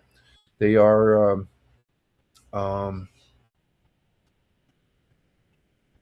something I present here for information only, to give you an idea what it's like here in the Southern Tier of upstate New York. Now, there was a fire last week. Local crews put fire out. Trains transporting trash. So let's see what this is. Local fire department. Let's see. Local fire crews are reminding the public to be aware of what they dispose of in the containers. According to the Binghamton Fire Assistant, Binghamton's Assistant Fire Chief David Holland, the rail car had caught fire multiple times on its journey here, but had been put out, rekindled. They say what the cause was. I guess the lithium batteries that would dump. You don't throw your lithium batteries in the trash, folks. So let's bring this up on Fox here. This is from July 31st, so this is from last Friday, and we'll give this a listen. And let's see. There's the young lady, and we'll give this a listen. Here we go. Of what they are disposing of after the contents of a rail Local fire crews are reminding the public to be aware of what they are disposing of after the contents of a rail car caught fire yesterday afternoon in Binghamton. According to Binghamton Fire Assistant Chief David Holleran, the rail car had caught fire multiple times on its journey here, but had been put out by area fire departments each time. The fire rekindled again when the rail car reached Binghamton. Binghamton fire crews worked at the yard off of Eldridge Street, pulling the garbage out of the rail car and spraying it down with water to put it out for good. The cause of the fire is unknown, but crews suspect lithium batteries may have been the source. They will now move the trash into a different rail car for transport while the original one is sent for inspection. Holleran is reminding the public to use caution when disposing of lithium batteries, as residents can learn more about lithium battery drop-off sites by contacting the county. So that what you're seeing there, being an ex-firefighter, that's a major dumpster fire right there, folks. Rail car garbage train. That's a major dumpster fire. As far as that goes, and dumpster, the garbage dumpsters. It was always a pun in the fire protection field. We have a dumpster fire here. It's sort of like a do nothing fire, just just drop a lot of water on it. It's not a dumpster fire. Well, if any fire is serious, but you go to another firefighter and say, "Yep, that's a dumpster fire." It's a comical expression between firefighters and stuff. But that's a major dumpster fire because it's a garbage rail. Okay, that happened last Friday. Of course, there's nothing on our fire that happened here at the farm yesterday, but we'll keep tabs on that as the day goes on and see what happens. Let's see, what else do we have on Fox 40? I think that's it.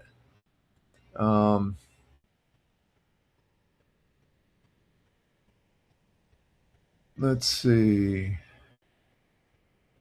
What's the Binghamton Host 2026 Bridge Pedal? Let's see what this is about. I don't know. Bike enthusiasts. Oh, it's about the bike. Okay, about bicycles. We'll see what that's about. I guess they're hosting something with an event with bicycles. So let's bring Fox back up. This is the other anchor person there on Fox 40. Again, no affiliate with this or any other news agency that I present here. It's just for information only and to give you an idea what it's like here in the southern tier of upstate New York. So let's maximize this and give this a listen. Bike enthusiasts had the chance to take out their two-wheelers for a fun community ride today. The Binghamton Metropolitan Transportation Study, Broome County Planning Department, and TechWorks co-hosting the 2026 Bridge Pedal event. The event started 20 years ago by a member of the Binghamton Metropolitan Transportation Study who wanted to bring the famous Portland Bridge Pedal back home. His name is Stephen Bard. He wanted to do something in the area that gave people a opportunity to bicycle if they're new to bicycling, or if they haven't biked in a while, or if they just love to bike, to give them an opportunity to see the community with a nice recreational group ride. Bikers took an approximately 10-mile course that wove through the Two Rivers Greenway trails and parts of the city. Along the way, there were 4 stops featuring speakers who shared the history of each site. The event concluded at TechWorks, where an after-party with refreshments was held. Organizers say the event continues to grow, with many new participants joining in recent years. So they go, nice day to take a bike ride, and they call it the Bridge Pedal because they're crossing probably several bridges between there in Binghamton, Johnson City, and Vestal, as far as that goes. So the overhead shot of all the bikers there and having fun, enjoying the day and stuff, and that's a good thing. Good thing. I haven't been on a bike in years. I used to have a 10-speed back in the day there, in my younger day. Peugeot 10-speed, and that was a good bike. I liked that bike. I did a lot of biking on that bike over in the Philippines there when I was stationed over there. And I had a Peugeot when I was in high school. It was a yellow Peugeot, and then it was good. Peugeot was a good bike, and I had a lot of fun on it. But I can't find the time. I do my exercise. It's good exercise. Okay, it's good exercise. I do. The missus is on her exercise bike. The exercise bike is just like being on a bicycle. it's good exercise. But this is good recreation exercise where it's not, there's there was when I was in the Air Force, I guess there was a couple. Was it when they had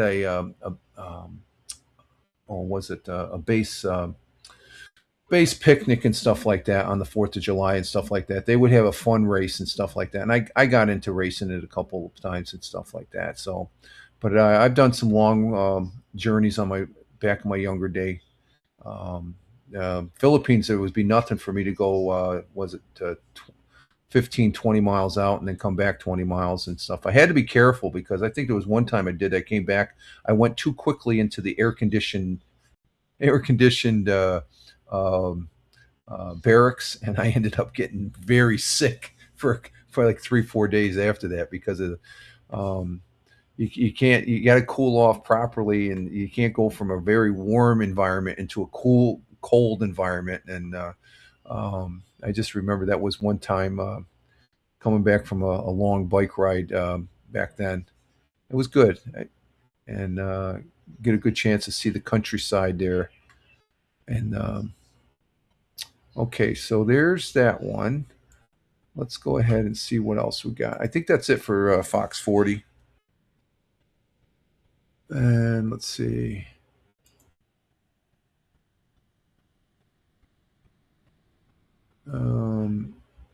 Yeah, that's it. Let's see, is there that one? No, that's it for there. Okay, let's see. Channel WEBO. Let's see what we got on WEBO. Anything? No, nothing. I'll be keeping tabs on that as far as that goes for the news and stuff like that. So let me just bring up their Facebook page. They got anything on the Facebook? Because they might be going live here in a little bit. So we'll just keep that up just to see who they're going to be interviewing today. And let's see, WNBF. Let's see, what do we have on WNBF? Anything? Hey, Jackie Jack, what are you doing there, buddy? And not seeing anything on WNBF. Let's check out, what was it, Bob Joseph on WNB on the YouTube. See if he has any weekend. Let's see, WNBF, Bob Joseph.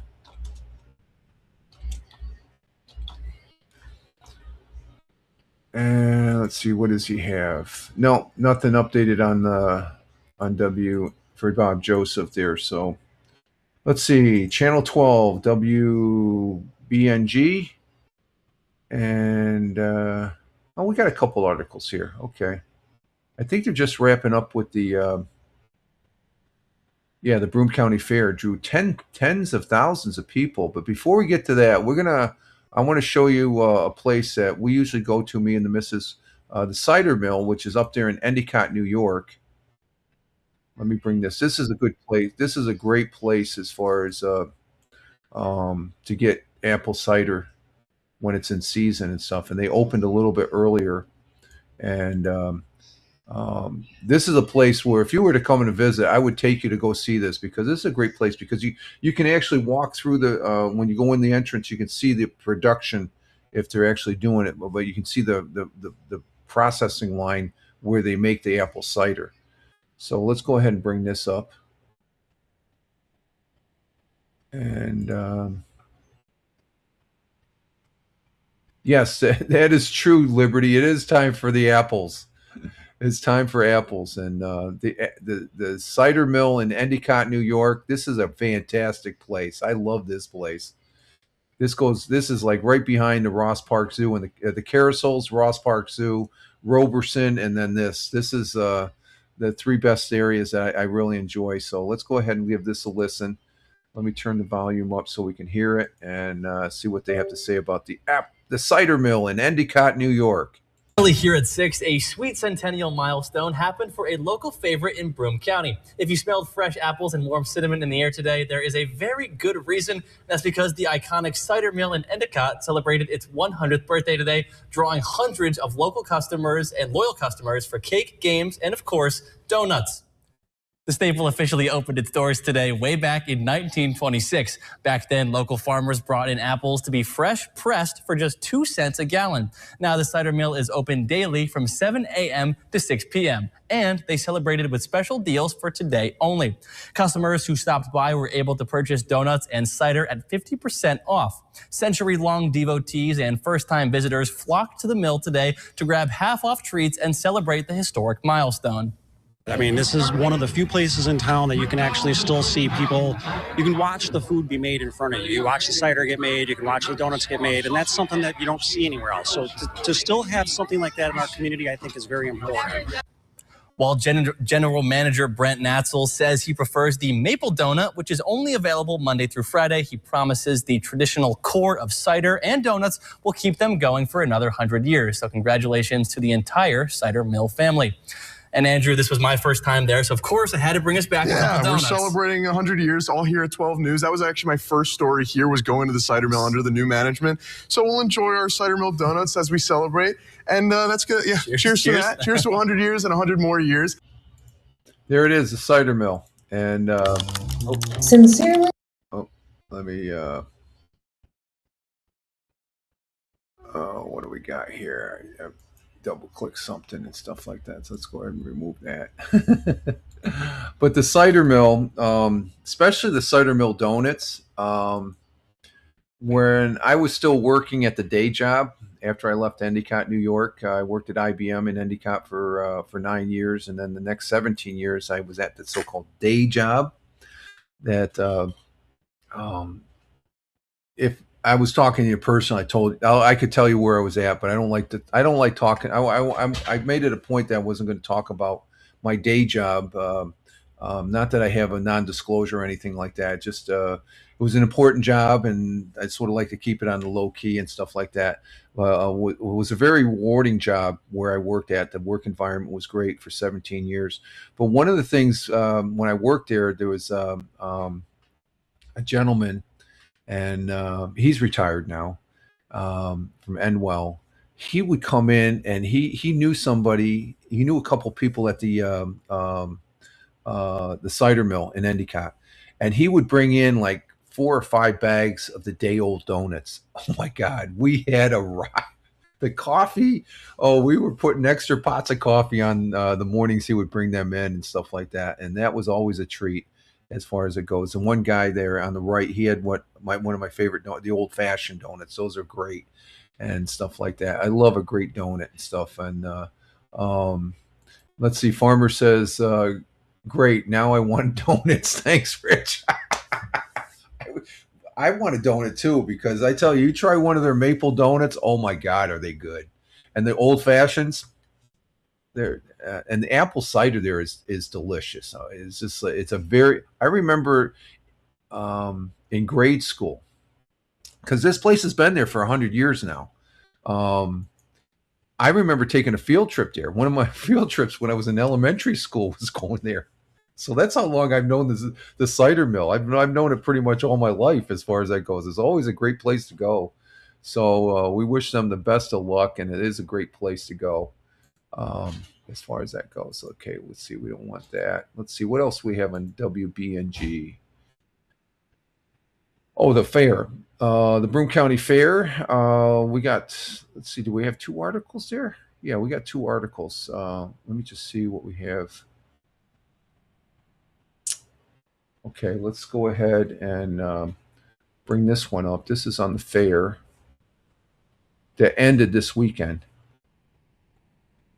So let's see if we can. Okay, let's bring this one up as far as for the fair.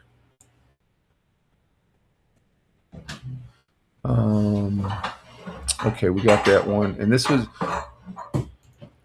Okay, this one is concerning the Broome County Fair. Draws tens of thousands to Whitney Point.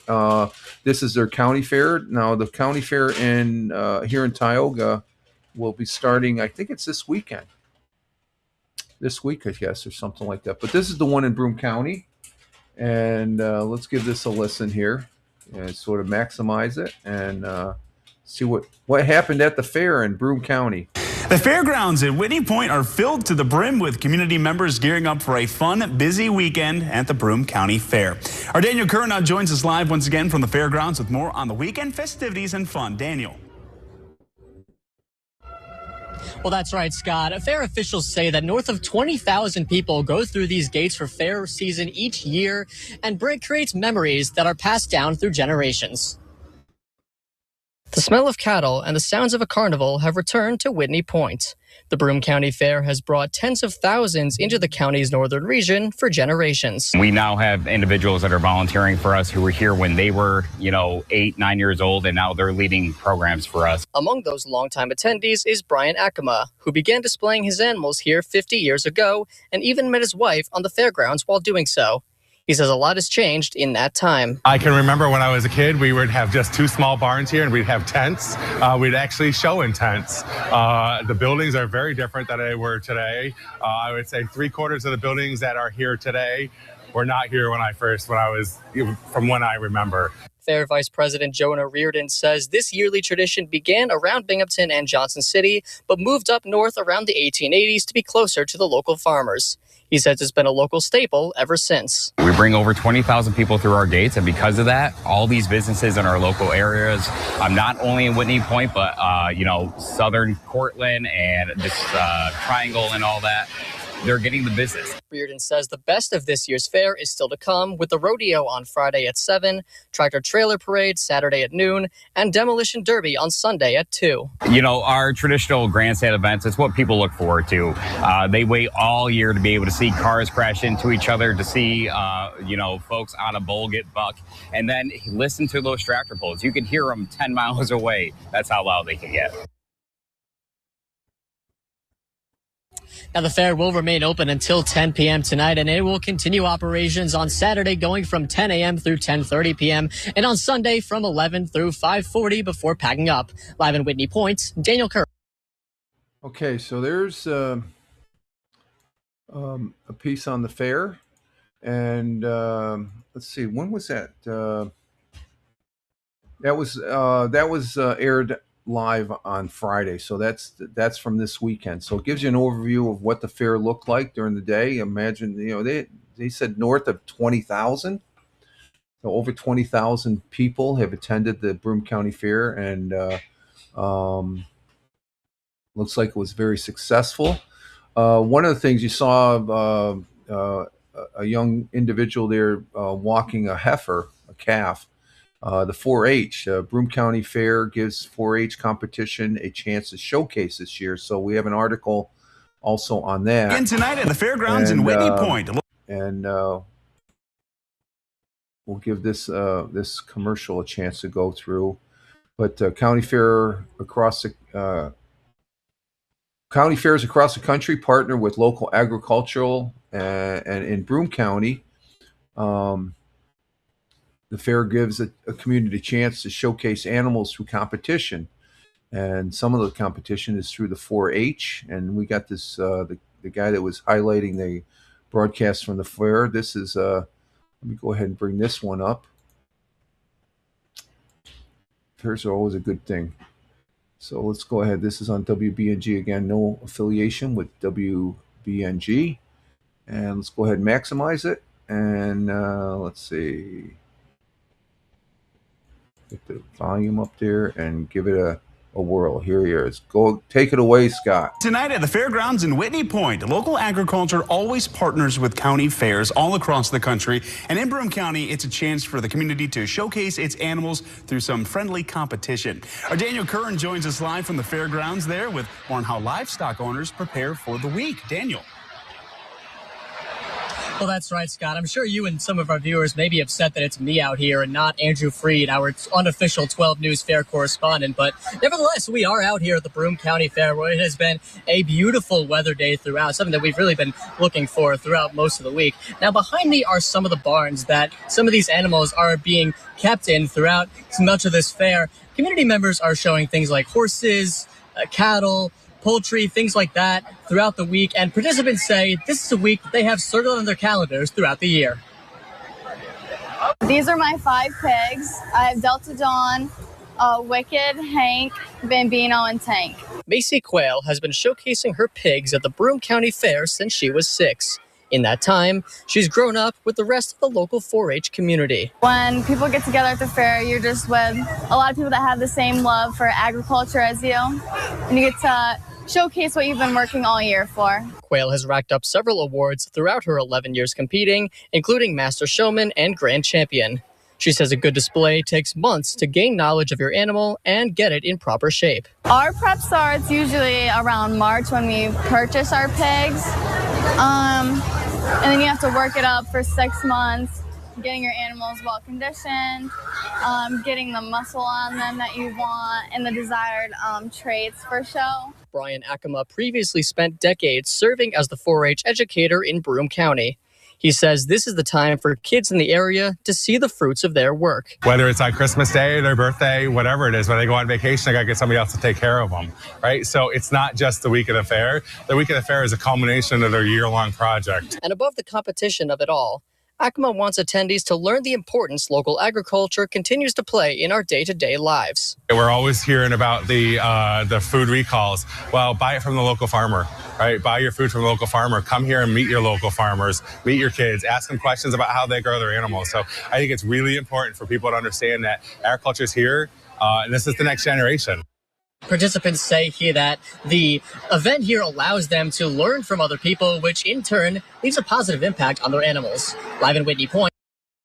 Okay, so that's the 4-H. That's a long-going organization there, and I think my sister, my younger sister, was in the 4-H for a while back when we were growing up, and so it gives young kids a chance to work with agriculture, and as far as that goes, and I had to laugh.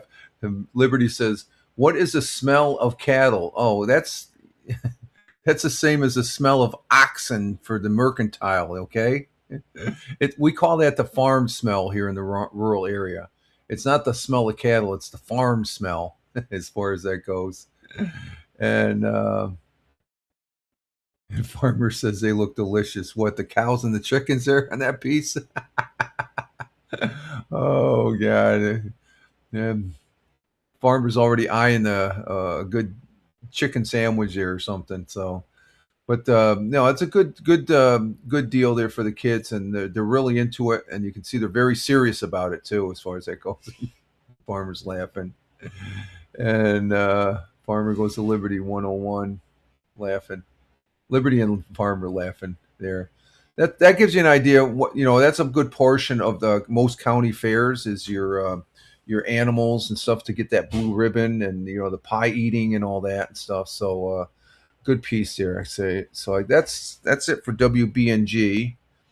Let's check. Let's see, anything on nothing on WEBO yet. Okay. Let's see, the Whale. Same as WNBF, nothing really there. Oh, what's this? Phil Collins brushed with death. This is on the Whale. What's this about? Let me look at this one here. I like Phil Collins. He's getting up in age, but he had a brush with death. I didn't hear about that. We don't want to lose him. I love his music. Let's give this a read. This is a read one. Let's go ahead and let's see. Phil Collins reveals he nearly died. Oh, this is back in 2024. He revealed he had a close call in 2024 as a result of his alcohol issue. The Genesis and solo star, whose health problems prompted him to stop drumming several years ago, which he's a great drummer, said he spent several months in the hospital after suffering organ failure, and he added that the possibility of switching off his life support machine had been risen. I have whined when I had whined when I woke up, Collins said in an interview. That was what I wanted for breakfast, a glass of wine. He stopped drinking after a previous health alert in 2012, but started again in 2023, which led to his hospitalization. Phil Phil Collins doesn't recall farewell visits to his, so he was out of it. He continued, some discussion were considered. Do we keep Phil on life support kind of thing? My kidneys were packed up. My organs were seized up. People were coming to say goodbye, but I don't remember them coming. I don't have any idea that was going on, Collins said. They were all worried that they wouldn't see me again. It could all have gone so terrible. Confirming that he was much healthier now, he's 75 years old. I was very lucky to have come out of that. Needless to say, I haven't had a drink since. Well, I wouldn't either. Collins took part in Genesis, the last Demonio tour, starting in 2021 with his son Nick playing drums for the band. Former frontman Peter Gabriel was in attendance when they took their final bow in London back in March of 2022. So, wow, he almost died. That's unreal right there. That is something, folks. Phil Collins. I like Phil Collins. And Genesis, great music group. Love their music. Do you like Genesis? Right. Yeah, they're good. I Phil Collins. He was a great drummer. He was at the top of his game there and stuff. He did a lot of Disney ballads there later in his career and stuff. I wasn't too hip to, but yeah. So did Elton John. Huh? So did Elton John. Yeah, so did Elton John. Yeah, I guess. Yeah, that's okay. Let's see. Let's channel 34. We got anything over there? Fire? No, nothing. I haven't seen anything about the fire yet. I don't think it's going to be on until later this afternoon. Yeah, the 12 o'clock news. So I'm going to be holding off on that blog post. Let's see. Let's go out to Elmira, WENY. Let's see what they have out there. Here's a night. Oh, is this a video? Do they have a video on this? No, they don't. Okay. Look like they got a bike ride out there in out in Elmira.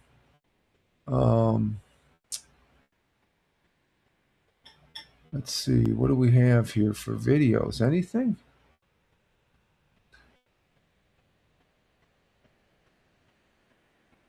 Not seeing anything. Okay, let's go to that. Oh, they have a.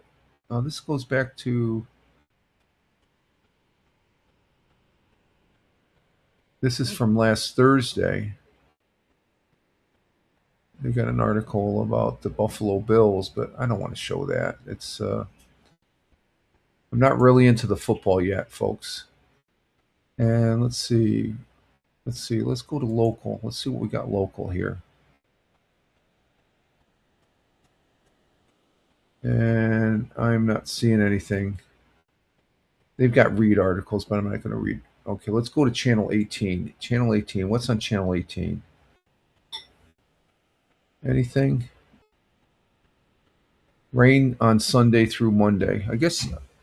Is it supposed to rain today? As far as I don't think it looks like it's probably about done. Yeah. Okay, nothing on channel 18. Let's see, the Penny Saver. Nothing on the Penny Saver. KGB. Nothing on KGB. Spectrum News. Anything on Spectrum News?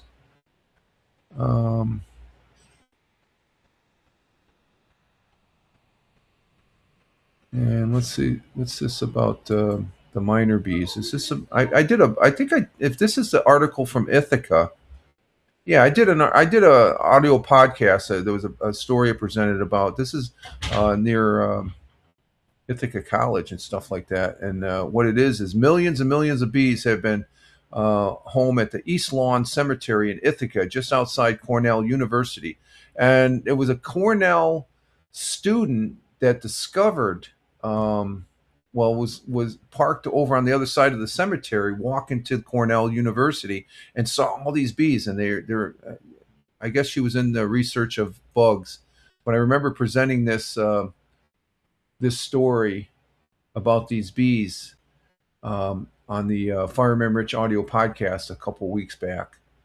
Let me bring that up. This is on Spectrum News. This is about And these are bees that don't sting, but bees are very important to agriculture, especially up here in upstate New York, especially with all the apple orchards, cherry orchards, and such. So this is on Spectrum News. This is a good article. I actually watched this on TV a couple times the last couple of days. So when's this dated at? As of this is from Friday. Okay, so let's bring this up again. I don't have any affiliation with Spectrum News. Just bringing it up to give you an idea. This is up in Ithaca, which is about 20 minutes up the road from where I'm at. This particular piece here, let's see, right there. Millions of minor bees, largely known of ground nesting bees found, and they're individualized. So let's give this a listen. You may not want them around, but you'd probably hate to see them go. We're talking about bees and their importance to our ecosystem. Our Natalie Mooney is buzzing to tell us about one species making a big difference in such a short period of time. Millions and millions of bees have made a home at the East Lawn Cemetery in Ithaca, just outside Cornell. They're called Andrena regularis, a solitary nesting bee that lives in holes dug in soft, sandy soil, something the East Lawn Cemetery has plenty of. I guess it's great for the bees. This is home to them. In 2023, Cornell entomology professor Brian Danforth and his crew of researchers conducted a series of tests to determine the exact population size. This year, they published their findings: 5.5 million bees, a number Danforth says is likely an underestimate. We did some statistical manipulations where we kind of permuted the data and looked at how that changed the numbers, and we came up with a range of 3 to 8 million bees. Even if it's not 8 million, Danforth says a bee population of this size could very well be the biggest in the world. I'm certain that there are larger aggregations of bees out there, but if you just take the published literature that people have done the thorough study of estimating population size, this is the top. 5.5 million bees. While so many bees may sound scary to some, the best part about these bees... Well, she's not really even able to sting me. I've never got stung once. They don't sting.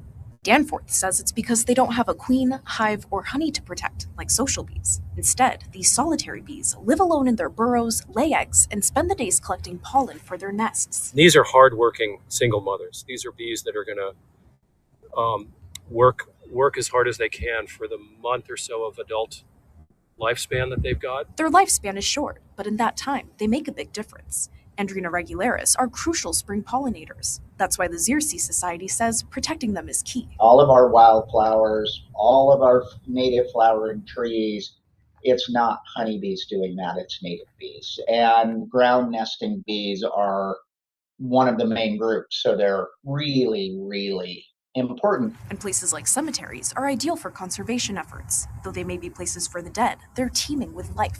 Danforth says it's because they're protected from development by property, zoning, and preservation laws, which keeps them widely undisturbed and in many cases pesticide-free. We're not going to develop this place. This is not going to become a shopping center. So it's protected. And it's protected mostly by the dead. Natalie Mooney, Spectrum News. Okay, so that's a good bee story as far as that goes. And let's see, farmer down there in the Commonwealth of Virginia says all the bees have to fly up there to get away from the data centers down here in California East.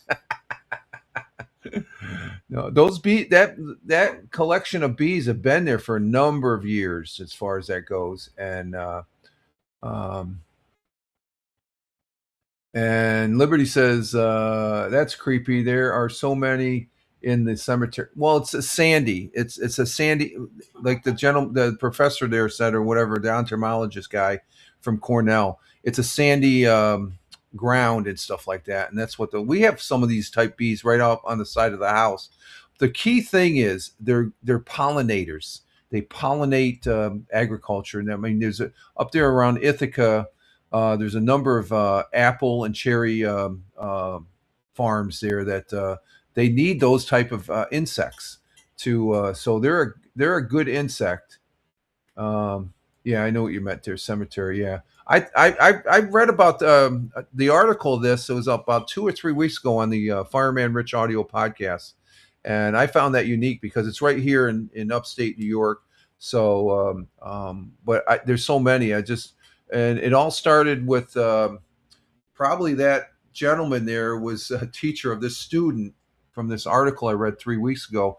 she would park. There was a parking lot on the other side of the cemetery, and she'd walk through the cemetery to Cornell because she didn't want to pay. She didn't want. I guess she didn't want to pay the parking pass or something like that.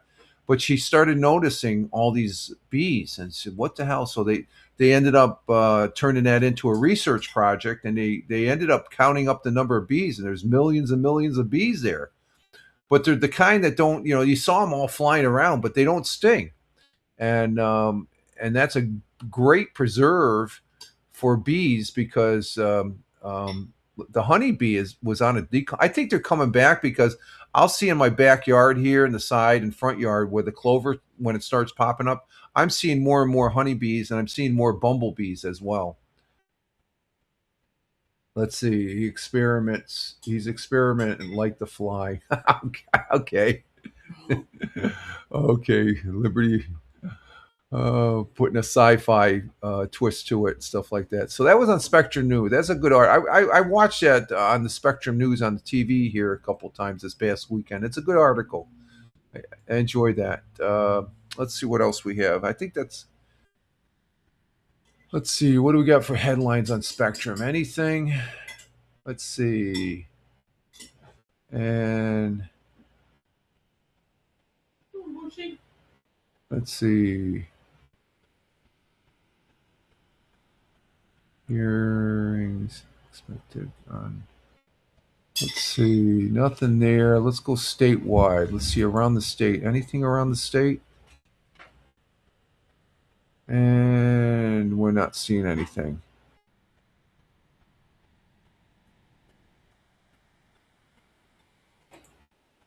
Let's see. Who is this? Okay, let's see.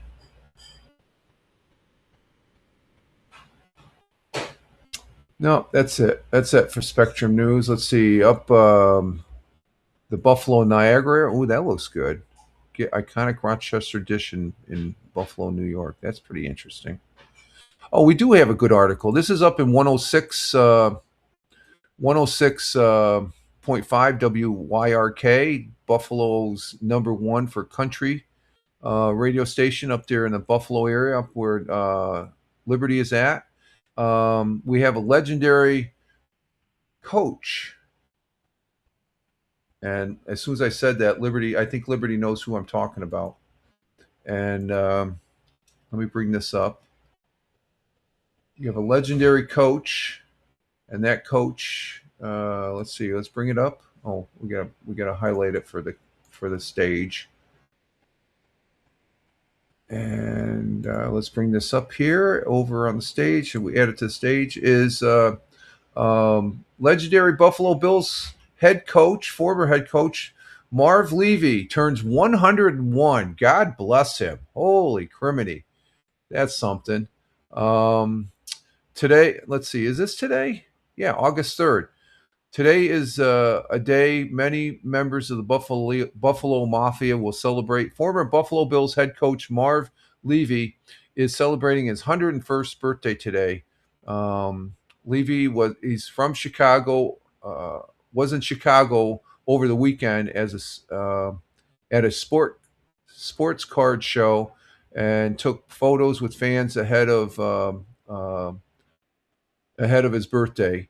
Levy, who is in the Pro Hall of Fame of the Buffalo and the Buffalo Bills Wall of Fame, led the Buffalo Bills as head coach for 12 years, including taking the Bills to 4 straight Super Bowls in the 90s. Of course, they did not win.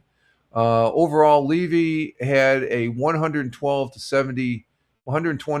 wins, 70 losses records with as a Buffalo Bills coach.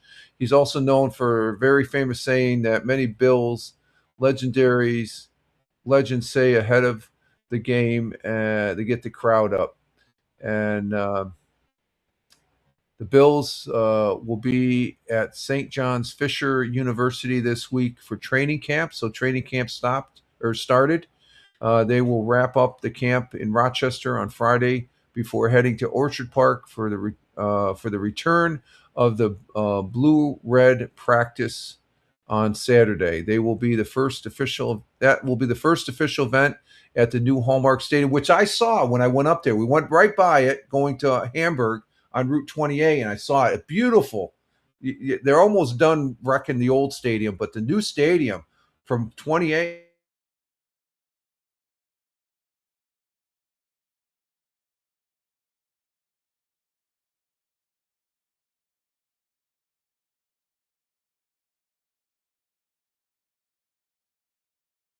Happy birthday, sir.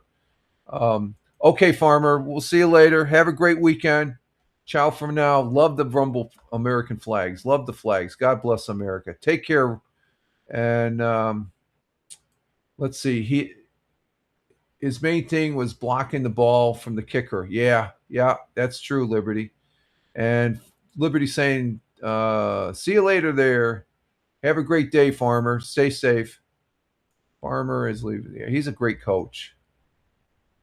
Went to the Super Bowl. You know, they just couldn't make it over the hump and stuff like that. But the Buffalo Bills team that we have now is a great team with Josh Allen. I'm not sure about the coach, but I don't even want to go there.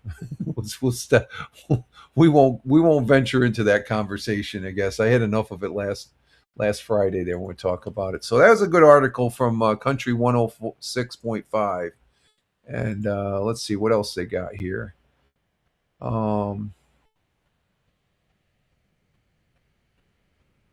got a cider mill up there, and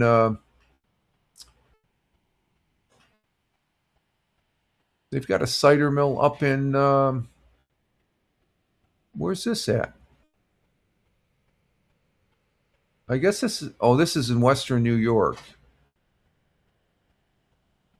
What's the name of this place?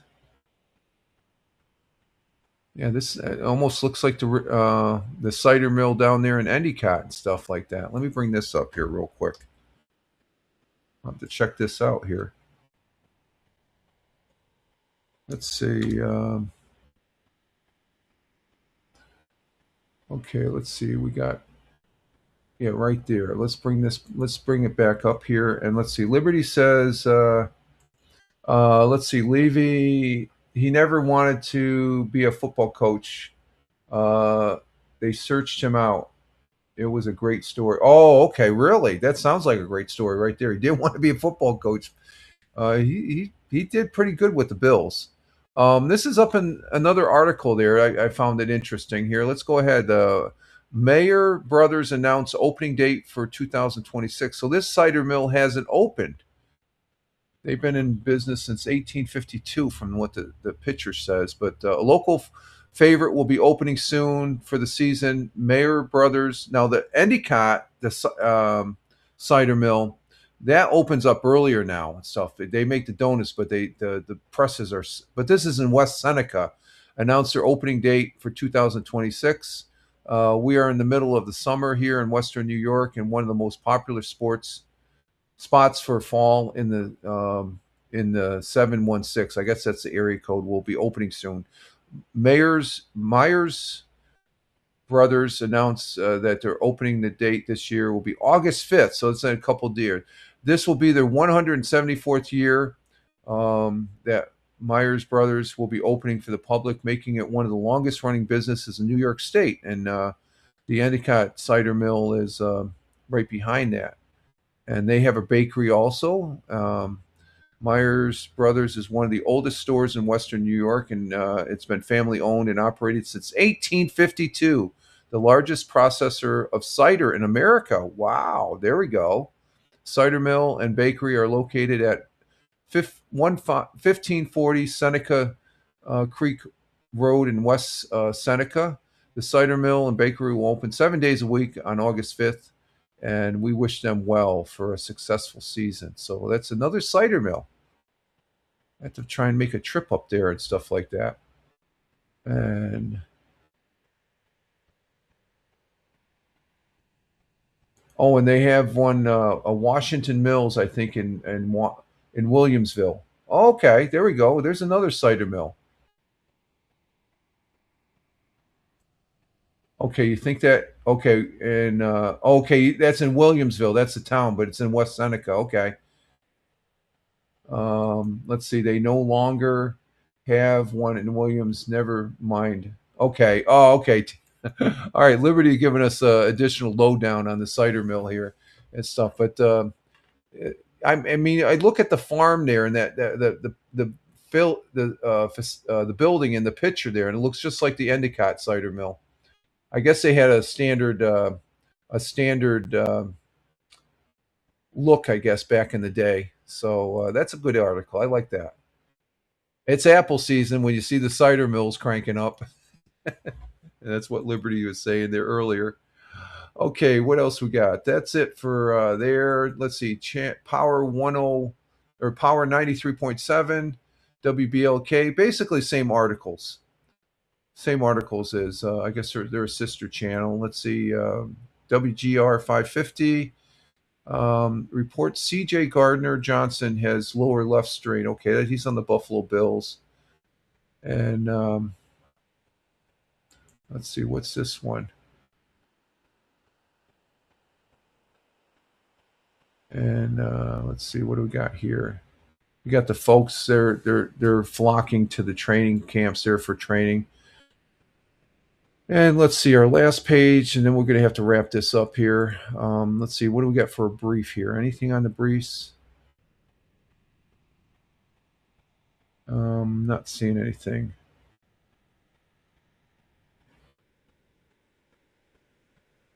Okay, I guess the Iranian the update on the Iranian war, the hostilities have paused. President Donald Trump announced a pause in U.S. strikes against Iran Saturday, citing rapid progress towards a deal to end the months-long war. Okay, it's only been the way people talk about this in the news, it's been around for 6 months to a year. It's like, no, this is still less than the operations that happened in Liberty, Benghazi, and stuff like that.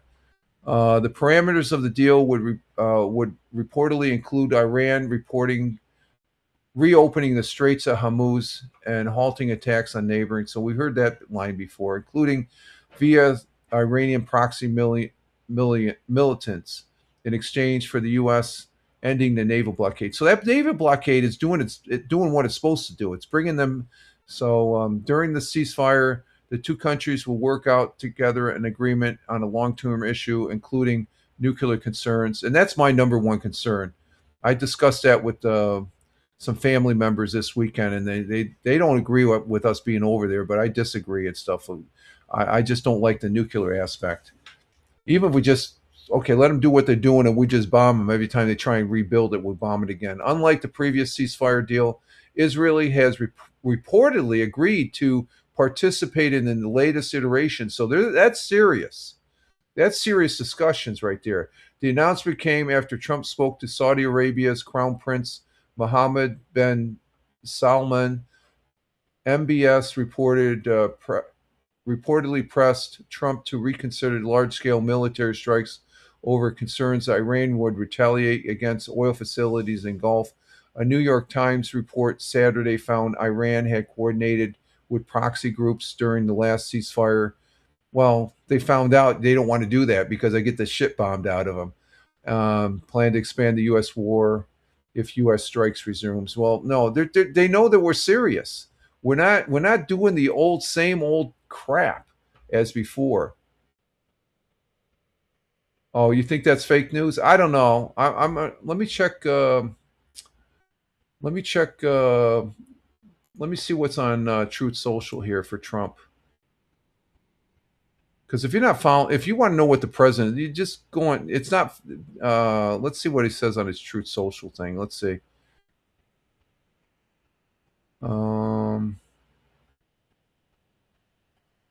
His broad peace unveils a 15-point plan for Gaza deal. That's Gaza, but what does he usually makes? Well, they told him he needs to keep quiet, I guess, and stuff like that. I haven't seen anything. There's nothing on Trump Social or on Truth Social for President Trump. Let me see.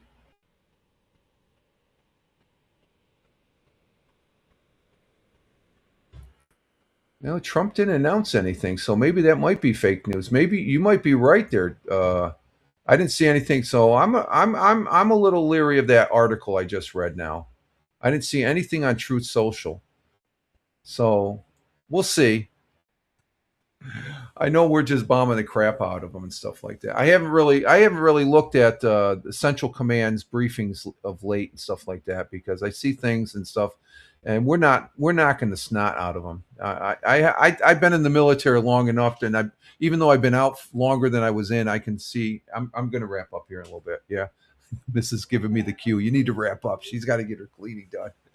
But we'll see what happens and stuff. But we're going to go ahead and exit stage left here, folks. And we've been on for 2 hours and 25 minutes. Holy crap. Want to say, let's see, what we get here.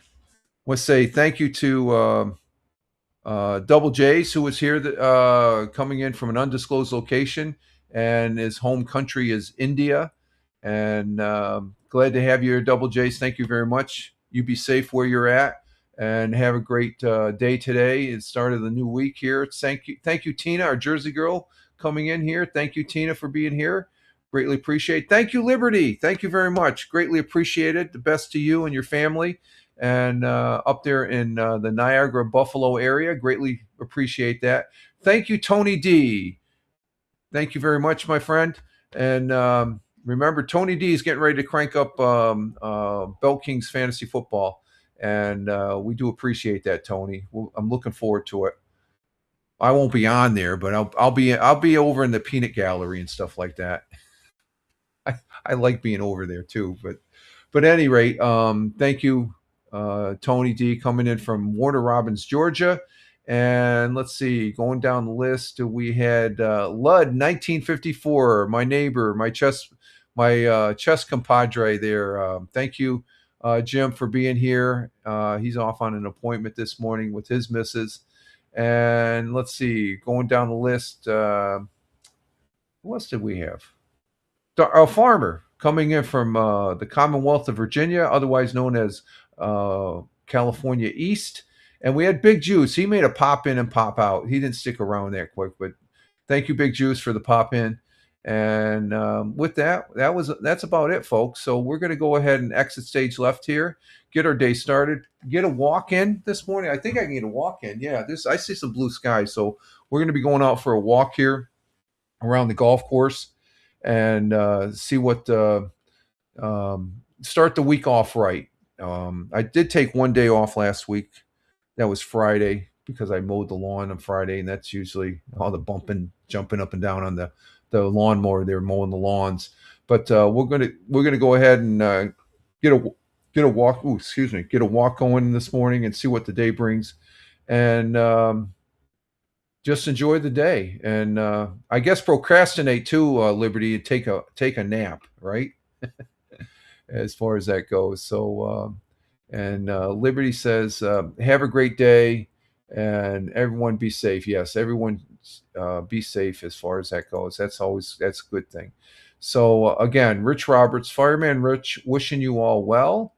You can follow me. I'm at Fireman Rich here on the Rumble, at Fireman Rich over there on X. That's my mainstay that I like to say. And I forgot this. Oh, let me see. Let's see. They no longer have. Oh no, that's what's it? Oh, she goes, no.